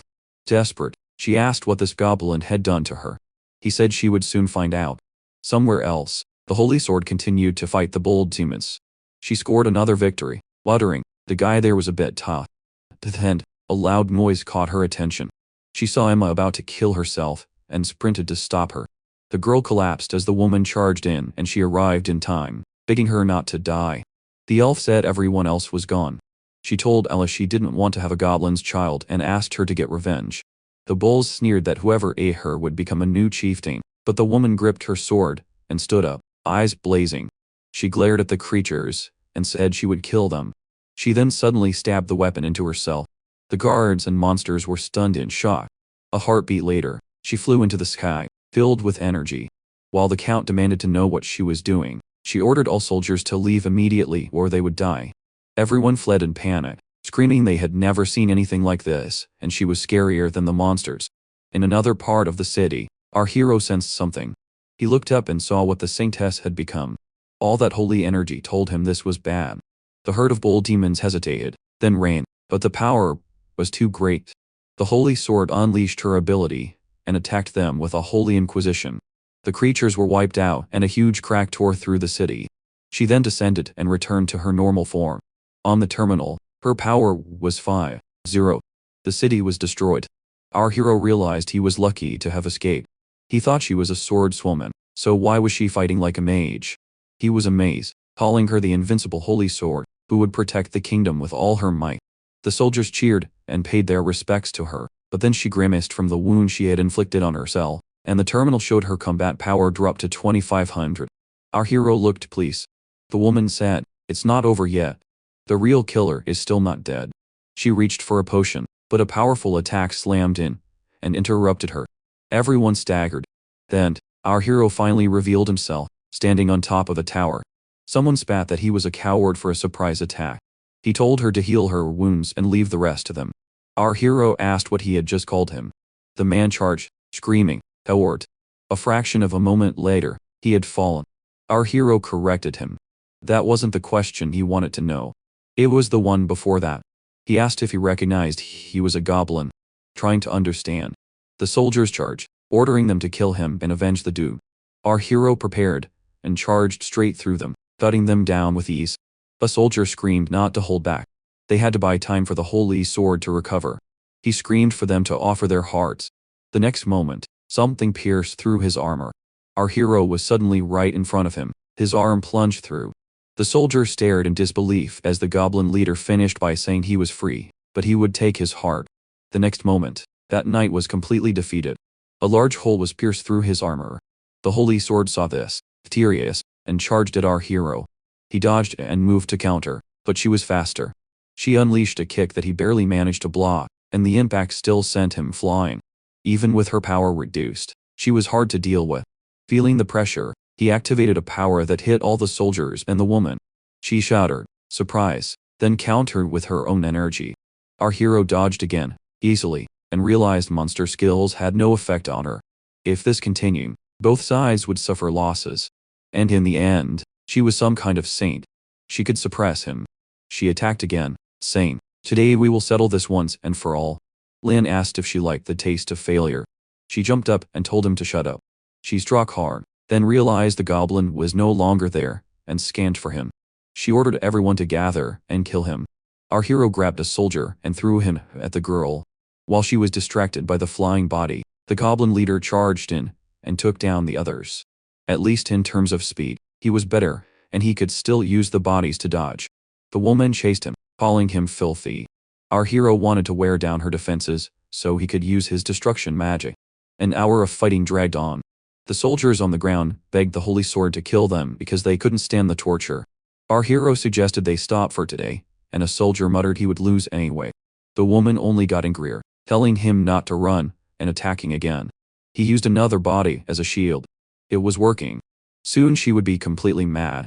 She continued to attack relentlessly, and our hero continued to use the soldiers as cover. Lin liked the result, and told her the way she killed people was better than the way she killed monsters. The woman was horrified. Finally, she realized. In her shock, she let her sword fall. She had killed the very people she was supposed to protect. She looked like she was about to break down again, and our hero thought, this is the moment. He prepared his destruction attack. The next moment, he landed a direct blow to her chest. She fell to her knees as rain began to fall, and her power dissipated. She begged her lord, saying it wasn't her fault, that she would protect everyone. She asked if the gods had abandoned her, then collapsed. Our hero knew that once she was infected by destruction, she would completely lose her divine power. He thought they could join him, help him end these religious superstitions and control this world. A storm came with thunder, and our hero prepared to see to his species' evolution. That mutated goblin ran up, warning that the people of the church were coming. That unsettled the goblin leader. While he was doing all this hard work, an army from the church arrived. The knights were called the bishops of the cross. Our hero stood up quickly before the pile of knights. The one who seemed to be their leader looked at the woman on the ground and thought she had also had an accident. He assessed our hero as just a small goblin. But he knew that innocent look could hide great power. Typical of evil. He ordered his soldiers to obey in the name of God and bring peace to the world. Filled with divine power, they screamed to purge the evil, and that unsettled our hero. The holy knights charged straight at the evil, attacking relentlessly while he held them off with his magic barrier. Our hero realized that even in heavy armor, they were fast. On the terminal, he saw their power was 3-0. The fight continued. He dodged as much as he could, thinking they were really strong. No intention of backing down. So what? He prepared a new destruction attack. He hit one of them, and the others were stunned and shocked. The holy knight screamed on the ground as his divine power was drained, and the others screamed to fall back. Our hero took the opportunity to run. The knights now believed he was truly a demon goblin. Lin panicked that the church soldiers already hit 3-0 power and said it was time to change the plan and retreat. The knight leader said they needed to retreat, and the child needed to be purified and guided by a priest or she would fall into disgrace. The soldier asked if the bishop was going to deal with the goblin plague, but he said it was too late. He explained that as the bishop had said, God had chosen a new servant, and there was no need to search for her anymore. Sometime later, our hero had escaped. He noticed most of the corpses had been burned, but the bull demon's corpse was still there, and he decided to make use of it. Back at the den, the girls asked how things went, if he had won, and they noticed he was stronger again. Lin asked if they knew and said the holy sword was his now. The hunter asked if he had defeated and dominated her, and he confirmed that was exactly it. He complained about being interrupted by the people of the church. Suddenly, the woman jumped on him, saying she knew he was perfect and she cared about him. He asked her to spare him because he had something serious to talk about. He explained that today's victory had given them time to develop, but they needed a new sanctuary to avoid human attacks or revenge. He said it would be a place where the church people wouldn't dare to come casually. It was called the Greatum. Some time later, the whole tribe prepared for the journey, and our hero supervised the process. He thought that there he could raise a large number of goblins. And since the church had a deal with the Greatum, they would have no problem. And now he needed more women. He told the group the goal was to capture prisoners. Anyone who resisted, they could handle as they pleased. A few days later, they had 230 women from 10 villages, but they needed more. He decided to go to other villages for more people, and he came to a small town. He advanced toward it, and ordered everyone to prepare, and keep moving forward. Someone said they were just plundering goblins. Another said he had killed enough goblins to make a mountain. Laughing, a soldier asked if everyone was afraid of goblins and was ordered to guard the gate. They said they were dangerous, but a man said they were just big, and shouldn't be taken seriously. He said he could even handle some hero-type guy. He was a level 50 adventurer. The mayor told everyone to prepare because they were coming. A soldier announced the goblins were coming. So the townspeople prepared. He suggested seeing who killed the most goblins with a penalty for the one who killed the least. The man said he could handle it alone, and told the others to take a break. Then, something made everyone tremble with fear. The man looked up and saw a giant dragon flying. Our hero approached riding his dragon, while everyone trembled, wondering why there was a dragon with the goblins. The soldiers started to run, terrified, saying the guards had lied and these were clearly monsters. Our hero thought it was interesting that so many people were prepared for this and told them to attack. A moment later, the fight spread throughout the city. One of the men called the adventurer, who had said he could handle the goblins, but the man was hiding, asking if they were really goblins. Then, a creature found him under a table and seemed to have dealt with him, leaving him defeated while saying he thought it would be fun. Sometime later, a group of monsters gathered. A giant bird asked if this was their first time in the Great Tomb, and said the smell of humans would attract monsters from miles away. Lin said they were so many that even the smell of goblins couldn't cover them, and it was no wonder they were afraid of the tomb for that reason. He told it to remember to thank its lord this time and said that was what he had promised him. The creature asked why he had so many humans there. It asked if they were breeding tools for goblins and asked if he had been informed of the contract between the Great Tomb and the church. Our hero told it not to worry, because they were all captured before arriving. The bird said that was great and if he had any questions to come find it, and it would ensure they could develop peacefully there. Lin thanked it for its concern and said if it wanted to come back, it would be welcome. The creature said then it wouldn't be normal anymore and it would warn the people in charge first. Our hero seemed pleased to be able to work in peace now. So, he asked Gobble if he had counted how many people there were. He said there were 3, but there could be more if they were reproduced. Among the mutated and dominant species tested, none had survived. Our hero commented that it seemed he couldn't produce more of those species, so he left the hut. Now they needed to catch animal-type monsters to increase the number of low-level goblins. He realized it was easier to use the simulation system than to catch the monster animals himself. So, he activated it. The system displayed a scenario. He caught some monsters for food and used others to evolve the species, but he was shocked when the simulation showed they were ambushed by humans. He couldn't understand how they dared to enter the Great Tomb. The simulation then ended badly. He was subdued, forced to flee with only a few members, defeated, so he knew he needed a way to deal with this. He went to his subordinate and asked if they knew the whereabouts of the human lords.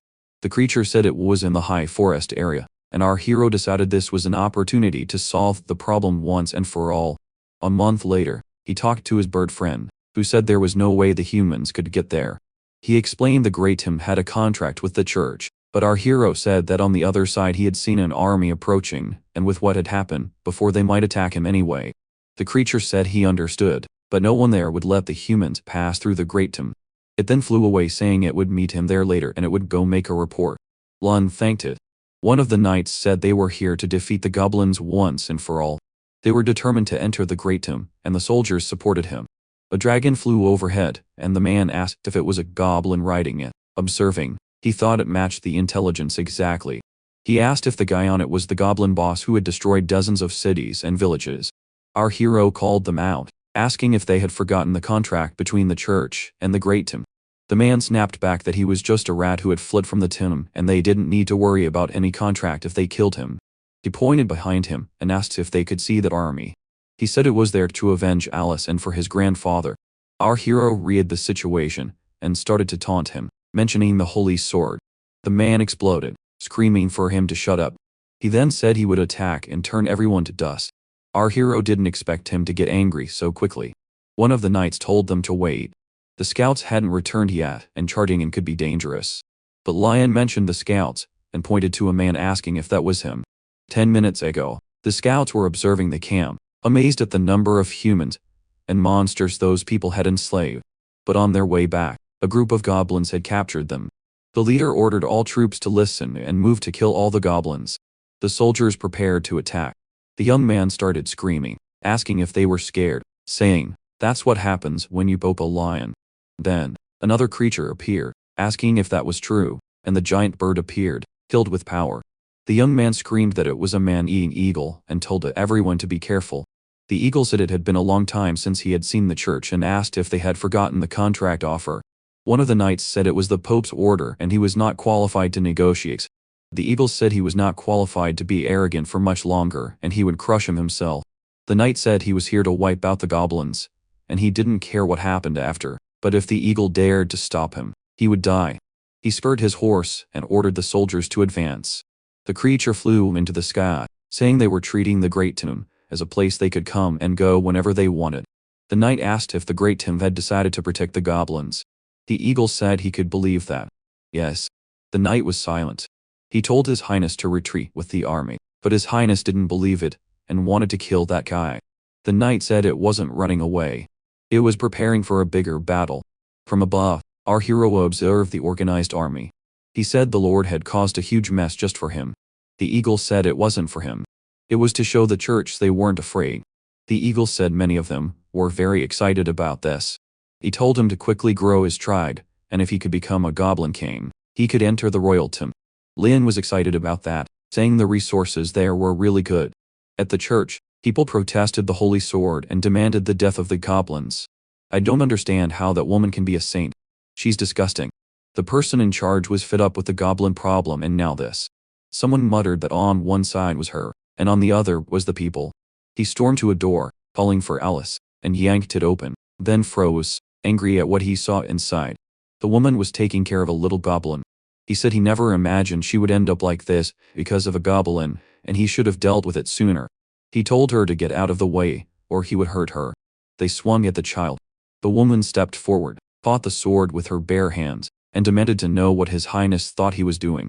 He said it was for the good of the people, and the future of the empire. He had to put her back on the right path. She drew a weapon and confronted him.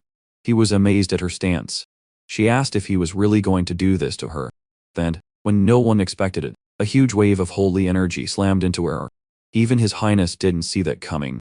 The cardinal appeared and said he had used super high-level holy skills.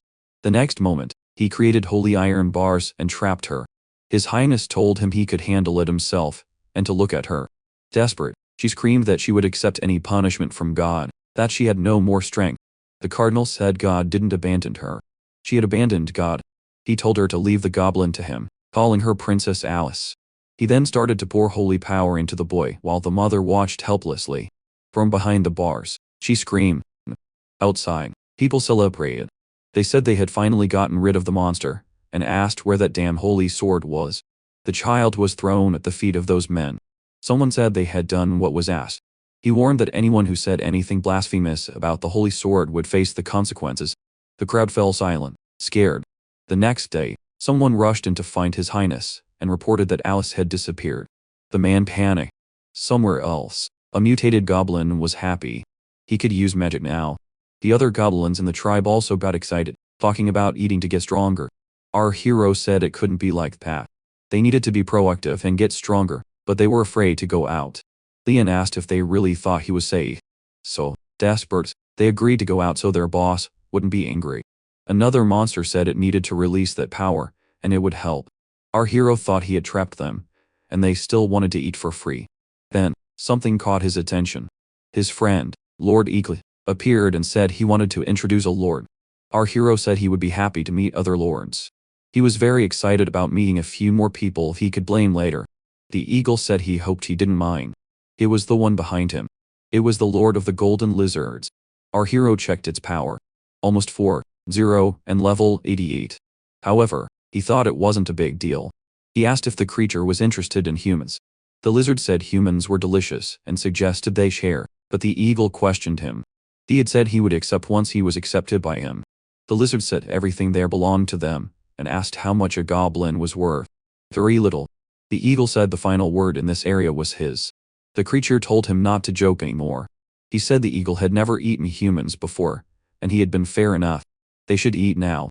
Our hero cut in and told him not to bother, saying he doubted he could even eat them all. The lizard snapped, asking if he was talking to it, calling him lowly. The eagle stepped in front of our hero, and said this was the last time he would say it. Leave now or you won't return in one piece. The creature said if he wanted the humans for himself, he could offer to kill the goblin and then they could have the humans. The eagle attacked first. Furious, the creature said he had done it now. But one day, the eagle would no longer be here and he would come back to destroy everyone. The creature then retreated. The eagle apologized. He didn't know he was so ambitious. He said what the leader of the great team could do if he wanted that guy dead. They could condemn and punish him, or they could let him become the lord of the land of the lizard people. Thinking back, he realized he could summon such mythical creatures, but he wouldn't be able to kill monsters whenever he wanted like now. He said he wouldn't lead them even if they beg. Nearby, his subordinate ate, and he realized he was evolving. He felt bigger, stronger. He tested his strength on a tree and got excited when he saw how much it had grown. Nearby, a small creature came to a lake to feed. A hand suddenly shot out, grabbed it, and pulled it to the bottom. Someone commented, "It looks young, but it's already a meter long." They said it tasted good and smelled fragrant, almost as good as human flesh. And just like that, it seemed he had an idea on how to get more food like that. In the creature's village, a lizard complained that the woman's son kept wandering off and would get caught. She brushed it off, saying her husband was a lord, and he would handle it. A voice suddenly asked if they were looking for this. The woman turned toward the bushes. A skeleton was thrown at her feet. She froze, horrified. She screamed, demanding to know who he was, screaming that this was a lord's territory. The goblin asked what it was, then told her to forget it, because she was very beautiful. An armed lizard charged in, asking if he dared to disrespect the lord's lady. The creature charged to attack, but one of the mutated goblins easily took it down. The goblins were clearly dominating. The woman cried for help as he said he would take her to his boss. The tribe realized the goblins were invading, and the lord wasn't there. They still grabbed their weapons and prepared to defend themselves. The creatures charged in anger. The pump goblin responded with a devastating attack. The other mutated goblin finished off the rest of the lizards. Finally, they started to eat the creatures. One tried to ambush him, but they responded with another powerful attack. He told them to go back. They were full, and the boss said not to wipe them all out to give them time to recover. Now they had a prisoner. One of the survivors cried for her lord's help, saying where could he be? Back again, the lizard person asked if this was his tribe. Another lizard sprinted up, screaming for him to hurry and save his wife and child because the goblins had taken them. He couldn't believe it. He had just returned from the goblin tribe, and he didn't believe they could slaughter them so quickly. The lord sniffed the air and caught a mixed scent. His wife and a goblin. He ran off, cursing those miserable goblins, vowing he would crush every single one. Back in the tribe, someone screamed for the boss to come, because they had brought back good stuff. Our hero got curious and realized they had evolved. He was impressed they had come so far. He continued to assess them, trying to figure out how it happened, running through hypotheses. He also thought he could equip them with better gear to make them stronger. Someone suddenly screamed, telling the damn goblins to let them go. A woman declared she was the lord's wife, demanding how they dared to capture her, threatening to have the lord kill them all. He grabbed her head and told her to behave. Excited, he said he had brought this for his boss, one young and one old, depending on his preference. Our hero wondered where they had gotten them, especially with all the talk about a lord. He asked if they were the lizard people from the cursed temple. The woman said he was right. Her husband was the lord. She asked if he was scared now, but said it was too late. Lion asked if it was the lord of the lizard people who had threatened him and said he would kill his entire tribe. The woman turned pale as he repeated the threat. Then, from somewhere, he drew his weapon and attacked one of them, knocking her to the ground. The goblin leader said those two belonged to them. Everyone's eyes lit up, thanking him and praising their boss. The creatures ran around, fighting over who would go first. Lion asked what they had done with the rest of the tribe. His subordinate said he had devoured most of them but left a few alive so they could reproduce. Lion looked a little surprised. The goblins were tense, thinking they had done something wrong, but he said it was amazing, laughing as he congratulated them and called them great entertainers. The creature said its boss was flattering it, and it was just doing its duty. Lion thought he really wanted to see what that lizard person was like after seeing his tribe. Back in the tribe, the lizard was furious, cursing the goblins and demanding his wife and child back. Then, he saw something he really didn't like. A bunch of goblins were eating his loved one. He knew immediately it was his wife and daughter. Our hero walked up and said he had arrived a little late. The creature said that today, he would not leave anyone in his tribe standing and this debt would be paid in full. He then spat at our hero. Lane shot back, landing a clean blow. Before it could recover, he had charged in and landed a blow to its chest. The monster realized too late, jumped back, and clamped a hand on the wound. He demanded to know what the hell that was, saying he had been unconscious for a moment. Our hero said if the lizard wanted to die, he would help, and reminded it this was the East. He couldn't summon monsters here. The angry lizard said he didn't need other monsters to kill them all. He mobilized his power. The wound started to close. He became stronger, more fearsome, and finally asked what the goblin could do against him. The other goblins got excited and warned their boss that he didn't look easy to deal with. Our hero started to plan how to take him down. Then, the next moment, a weapon pierced through the monster's chest. Our hero didn't understand what he was seeing. The creature was sliced from head to toe. Behind it stood the holy sword, tattered with an empty look. She said she had finally found him. The goblins panicked. She was in their tribe, and they were sure she would kill them, but she didn't look like she could. And the next moment she collapsed. Lin was amazed, even exhausted with a shabby sword. She still killed the lizard in a second. He thought he was lucky she was unconscious. His subordinate wanted to take the opportunity to kill her. Of course, in the name of their boss. The other two just stood there as if watching something important. Our hero said she was unconscious, and the other one panicked too, asking who said she would be killed. He said she was much more valuable alive. Observing her lying unconscious. Night fell on the tribe. That female goblin seemed to check the woman a little and got excited, saying she was really soft and stretchy. Gradually, the holy sword started to react, and our hero said it had been a long time since they had seen each other. She didn't seem scared. She started screaming that she was seeing goblins, that she had finally found him, that it was amazing. The tribe leader was tense and told her not to do anything rash. She was too weak to defeat them. She forced herself to stand up, screaming goblin repeatedly. Our hero couldn't understand what was happening to her. He yelled for his subordinates to do something. They weren't raised here just to watch and ordered them to hold her. The big guy stepped in and grabbed the small rope holding her, but the next second she had broken free. In a flash, she was right in front of our hero, surprising him. His servants panicked, saying they were done, and the boss would die because of them. Then, the woman knelt, which confused him. She said she wasn't here to fight. She just wanted him to give her another child. No one could believe she was begging for that. Our hero asked if she thought he was some kind of fertility god. She said she was serious. The hatred between them could end, but only if he gave her another child, or she wouldn't forgive him. Our hero asked if she had had his child before and what had happened to it. She begged God to forgive her for not completing her punishment. She said it was all the fault of the damn villagers, and begged for another chance.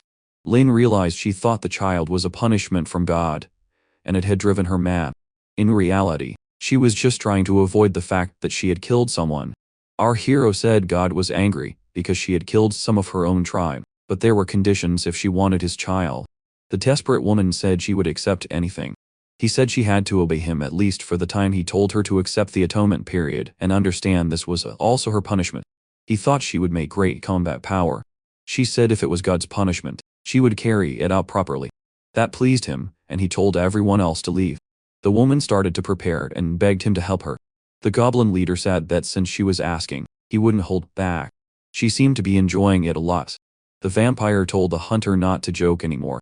That woman was the sword saint, the strongest of all time, so she didn't believe it. But then she froze when she saw the woman sleeping and asked how that was possible. The hunter said she wanted to know what kind of chaos would happen if the information reached the Empire. Someone asked Lan what he was going to do with the woman. He said to keep an eye on her so she didn't run, then take her to change clothes and bathe. The woman said she would do it right away, and left. Lan asked how many humans had died from disease, and told them to prepare the corpses today, because he had use for them. He thought the lizard's death could attract the attention of the Tomb Lord. So, he needed to see the eagle again. He went to the eagle's tribe and they seemed surprised by what had happened.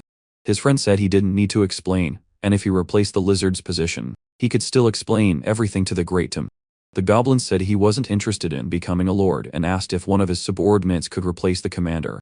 The eagle said it wasn't impossible, but it was risky if he sent his subordinate to replace him. Lin asked why. The eagle explained there was a demon competing for the position now that the lizard was dead. He thought he could defeat it, but his subordinate probably couldn't. Lin was excited by that. The creature was a dream-controlling monster, and through that controlled people. Hawkman added it wasn't very strong in combat, so it shouldn't be able to defeat lords like that, which Len found interesting. He thought it could be useful to influence the holy sword through her dreams, and make her obey him. So, he told the lord to take him there as soon as possible. He wanted to work with it. Sometime later, they arrived at the demon's den. A creature appeared and asked who needed some beautiful dreams. It was surprised to see Hawkman, and asked what he was doing with that goblin. Lin said he wanted to negotiate. He would let the demon be the Lord of the South if it helped control people's dreams. The creature asked how a goblin dared to make that request. Bachman said the lizard it could never defeat had been defeated by him. The demon laughed as if in disbelief, but then asked whose beautiful dreams he wanted to disturb. Lin said it was just a human. His friend asked if he was really going to make it a lord, and warned him about the other lord he wouldn't be able to defeat. Lin told him to wait, because he had just thought of another plan. The lord explained this demon had no physical body and couldn't be devoured, and it could kill anyone who didn't cooperate. Lin remembered his ability to take a part of the enemy and fuse it into himself. He said normal goblins couldn't do it, but he could. He told the demon to go with them so they could discuss the details, and said he needed to understand the principles of its power to use it to its fullest. The demon explained that as long as someone dared to look into its eyes, no one escaped its control unless they realized they were in a dream. Lin got excited and said he wanted to see if the dream was stronger than the blade. Hawkman warned him not to look into its eyes. The creature used its power on Lin and he became listless as if in a daze. He then collapsed. Unresponsive, the demon decided he had overestimated him. Lin woke up in another place near a volcano. He was annoyed when the ground cracked and he fell into lava. The demon laughed and said he couldn't escape, that he would stay in the dream and die. It then asked if he still wanted to kill it. Lin suddenly fired an attack at it. The creature couldn't believe it, and demanded to know how he had done it. Lin said he had set a trap, and in these dreams a person only dies if they believe it. Lin asked if that was its ability. He added, "It's a good trick, but it won't work on him," and charged at the demon lord. He landed a heavy blow. The creature started to disintegrate, wondering how it was possible. Then, to Lin's surprise, it cursed him, and swore it would not forgive him. As the fight continued, Lin raised his weapon and fired again. This time, the creature collapsed. He didn't waste any time. He took a bite of it and took its dream ability. The monster stared at him, horrified, as its body began to change. A moment later, Lin had completely gained a power, leaving his Hawk Lord friends amazed. Hawkman walked closer, worried, asking if he was okay. He said Lin had scared him, asking how he had done it. But the goblin just said they were ready to go. And now that the demon was defeated, Lin said he had the perfect goblin for the position. His friend told him not to worry, that he would speak for him. Sometime later, back in the goblin tribe, the Holy Sword slept peacefully. Our hero used his new power to sneak into her peaceful dreams. He took her to a place where people demanded the death of a goblin and her punishment. The entire city insulted her and called for her to be punished. He realized it was the dream where he was insulted by everyone, and that was exactly what he wanted. A strong light appeared. An angel-like entity descended. People started to worship, convinced it was God. Happy to see it. They accused a woman of being a demoness who had defiled what was sacred. They pointed at her, demanding she be punished and killed. A large hole opened behind her. She knelt on the ground and begged God to save her by forgiving her. The angel-like entity held out its hand and bathed everyone in holy energy. He asked if she understood the sin she had committed. She said she knew she had killed the people she was supposed to protect. God said that was a lesser sin. If she gave birth to a goblin and raised it, she would be forgiven. She asked if she had committed other sins. He said she had protected a group of demons. He called them selfish, greedy, and started listing their ugly traits. And for that sin, he said she would never be forgiven. Desperate, she insisted she had protected them. She looked back, and the creatures turned into demons. God said that without them, her comrades would not have died. The demons started to spew vile things at her, driving her to despair, chanting for her death. She went mad. She screamed for them to shut up and charged. She attacked them over and over, giving them no chance. She then fell to the ground and told God she had killed them. The entity asked if she saw clearly. Now they wanted to be protected, but never thought of protecting her. And when she fell before the church, they were the first to attack. She was stunned, shocked, then said she understood. They touched hands. He told her that from now on she was responsible for wiping out these demons. She asked how she could regain God's power. He said only when there were no more demons. He added that he had sent a messenger to help her in her mission and told her not to forget. The Holy Sword rested. Our hero was surprised, not expecting to be so tired. Now she wouldn't be called that anymore. The man said later, he told her to eat and prepare to carry out God's mission. She asked how he knew that. She still didn't believe she was standing before someone important. He said God's will was not to be revealed.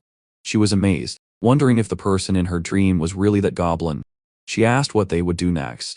He just said when the time came.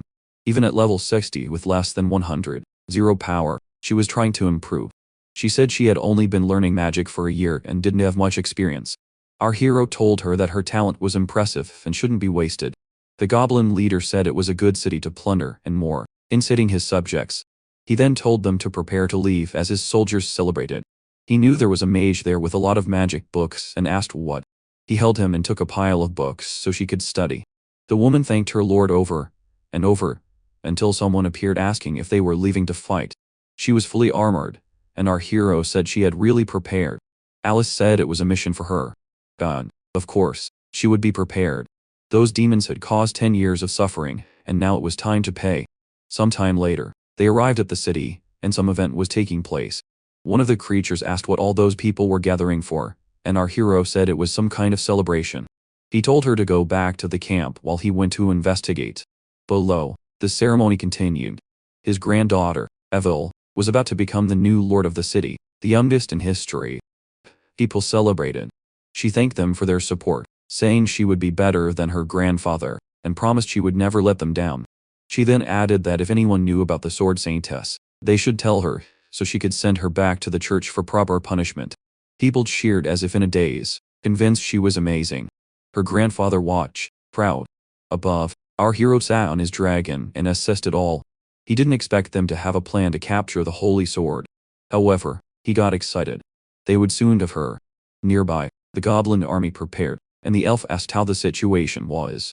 He said the city had 6-0 soldiers concentrated in the castle, and it was the perfect time to attack. He ordered the raging goblins to break the gate now, and they started to advance. The goblins used a log to break in.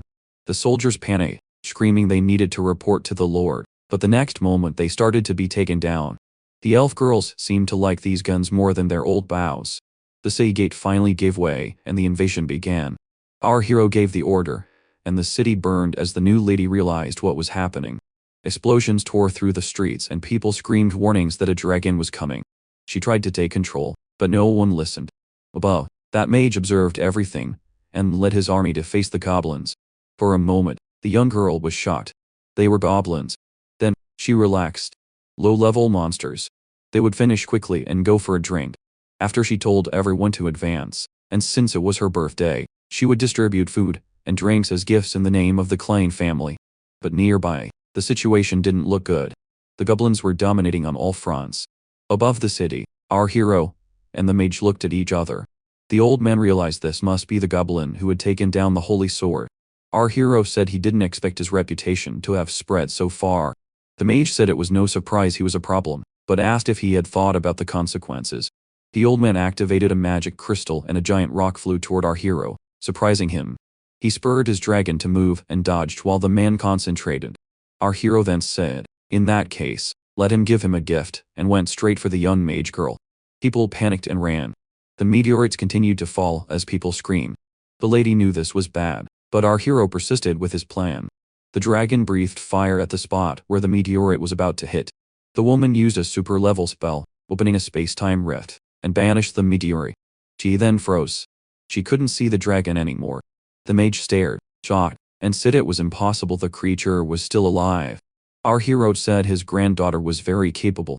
Otherwise, the castle would have been turned to dust. A wounded soldier staggered up, saying he couldn't take it anymore, and the mage healed him.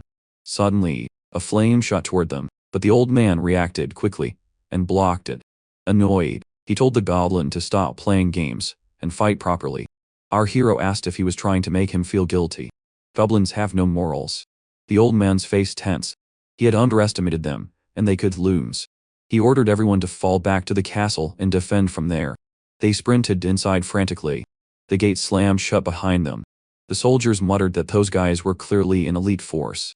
Someone mentioned the holy sword and wished it was here, but the lady said she wouldn't let anything happen to them.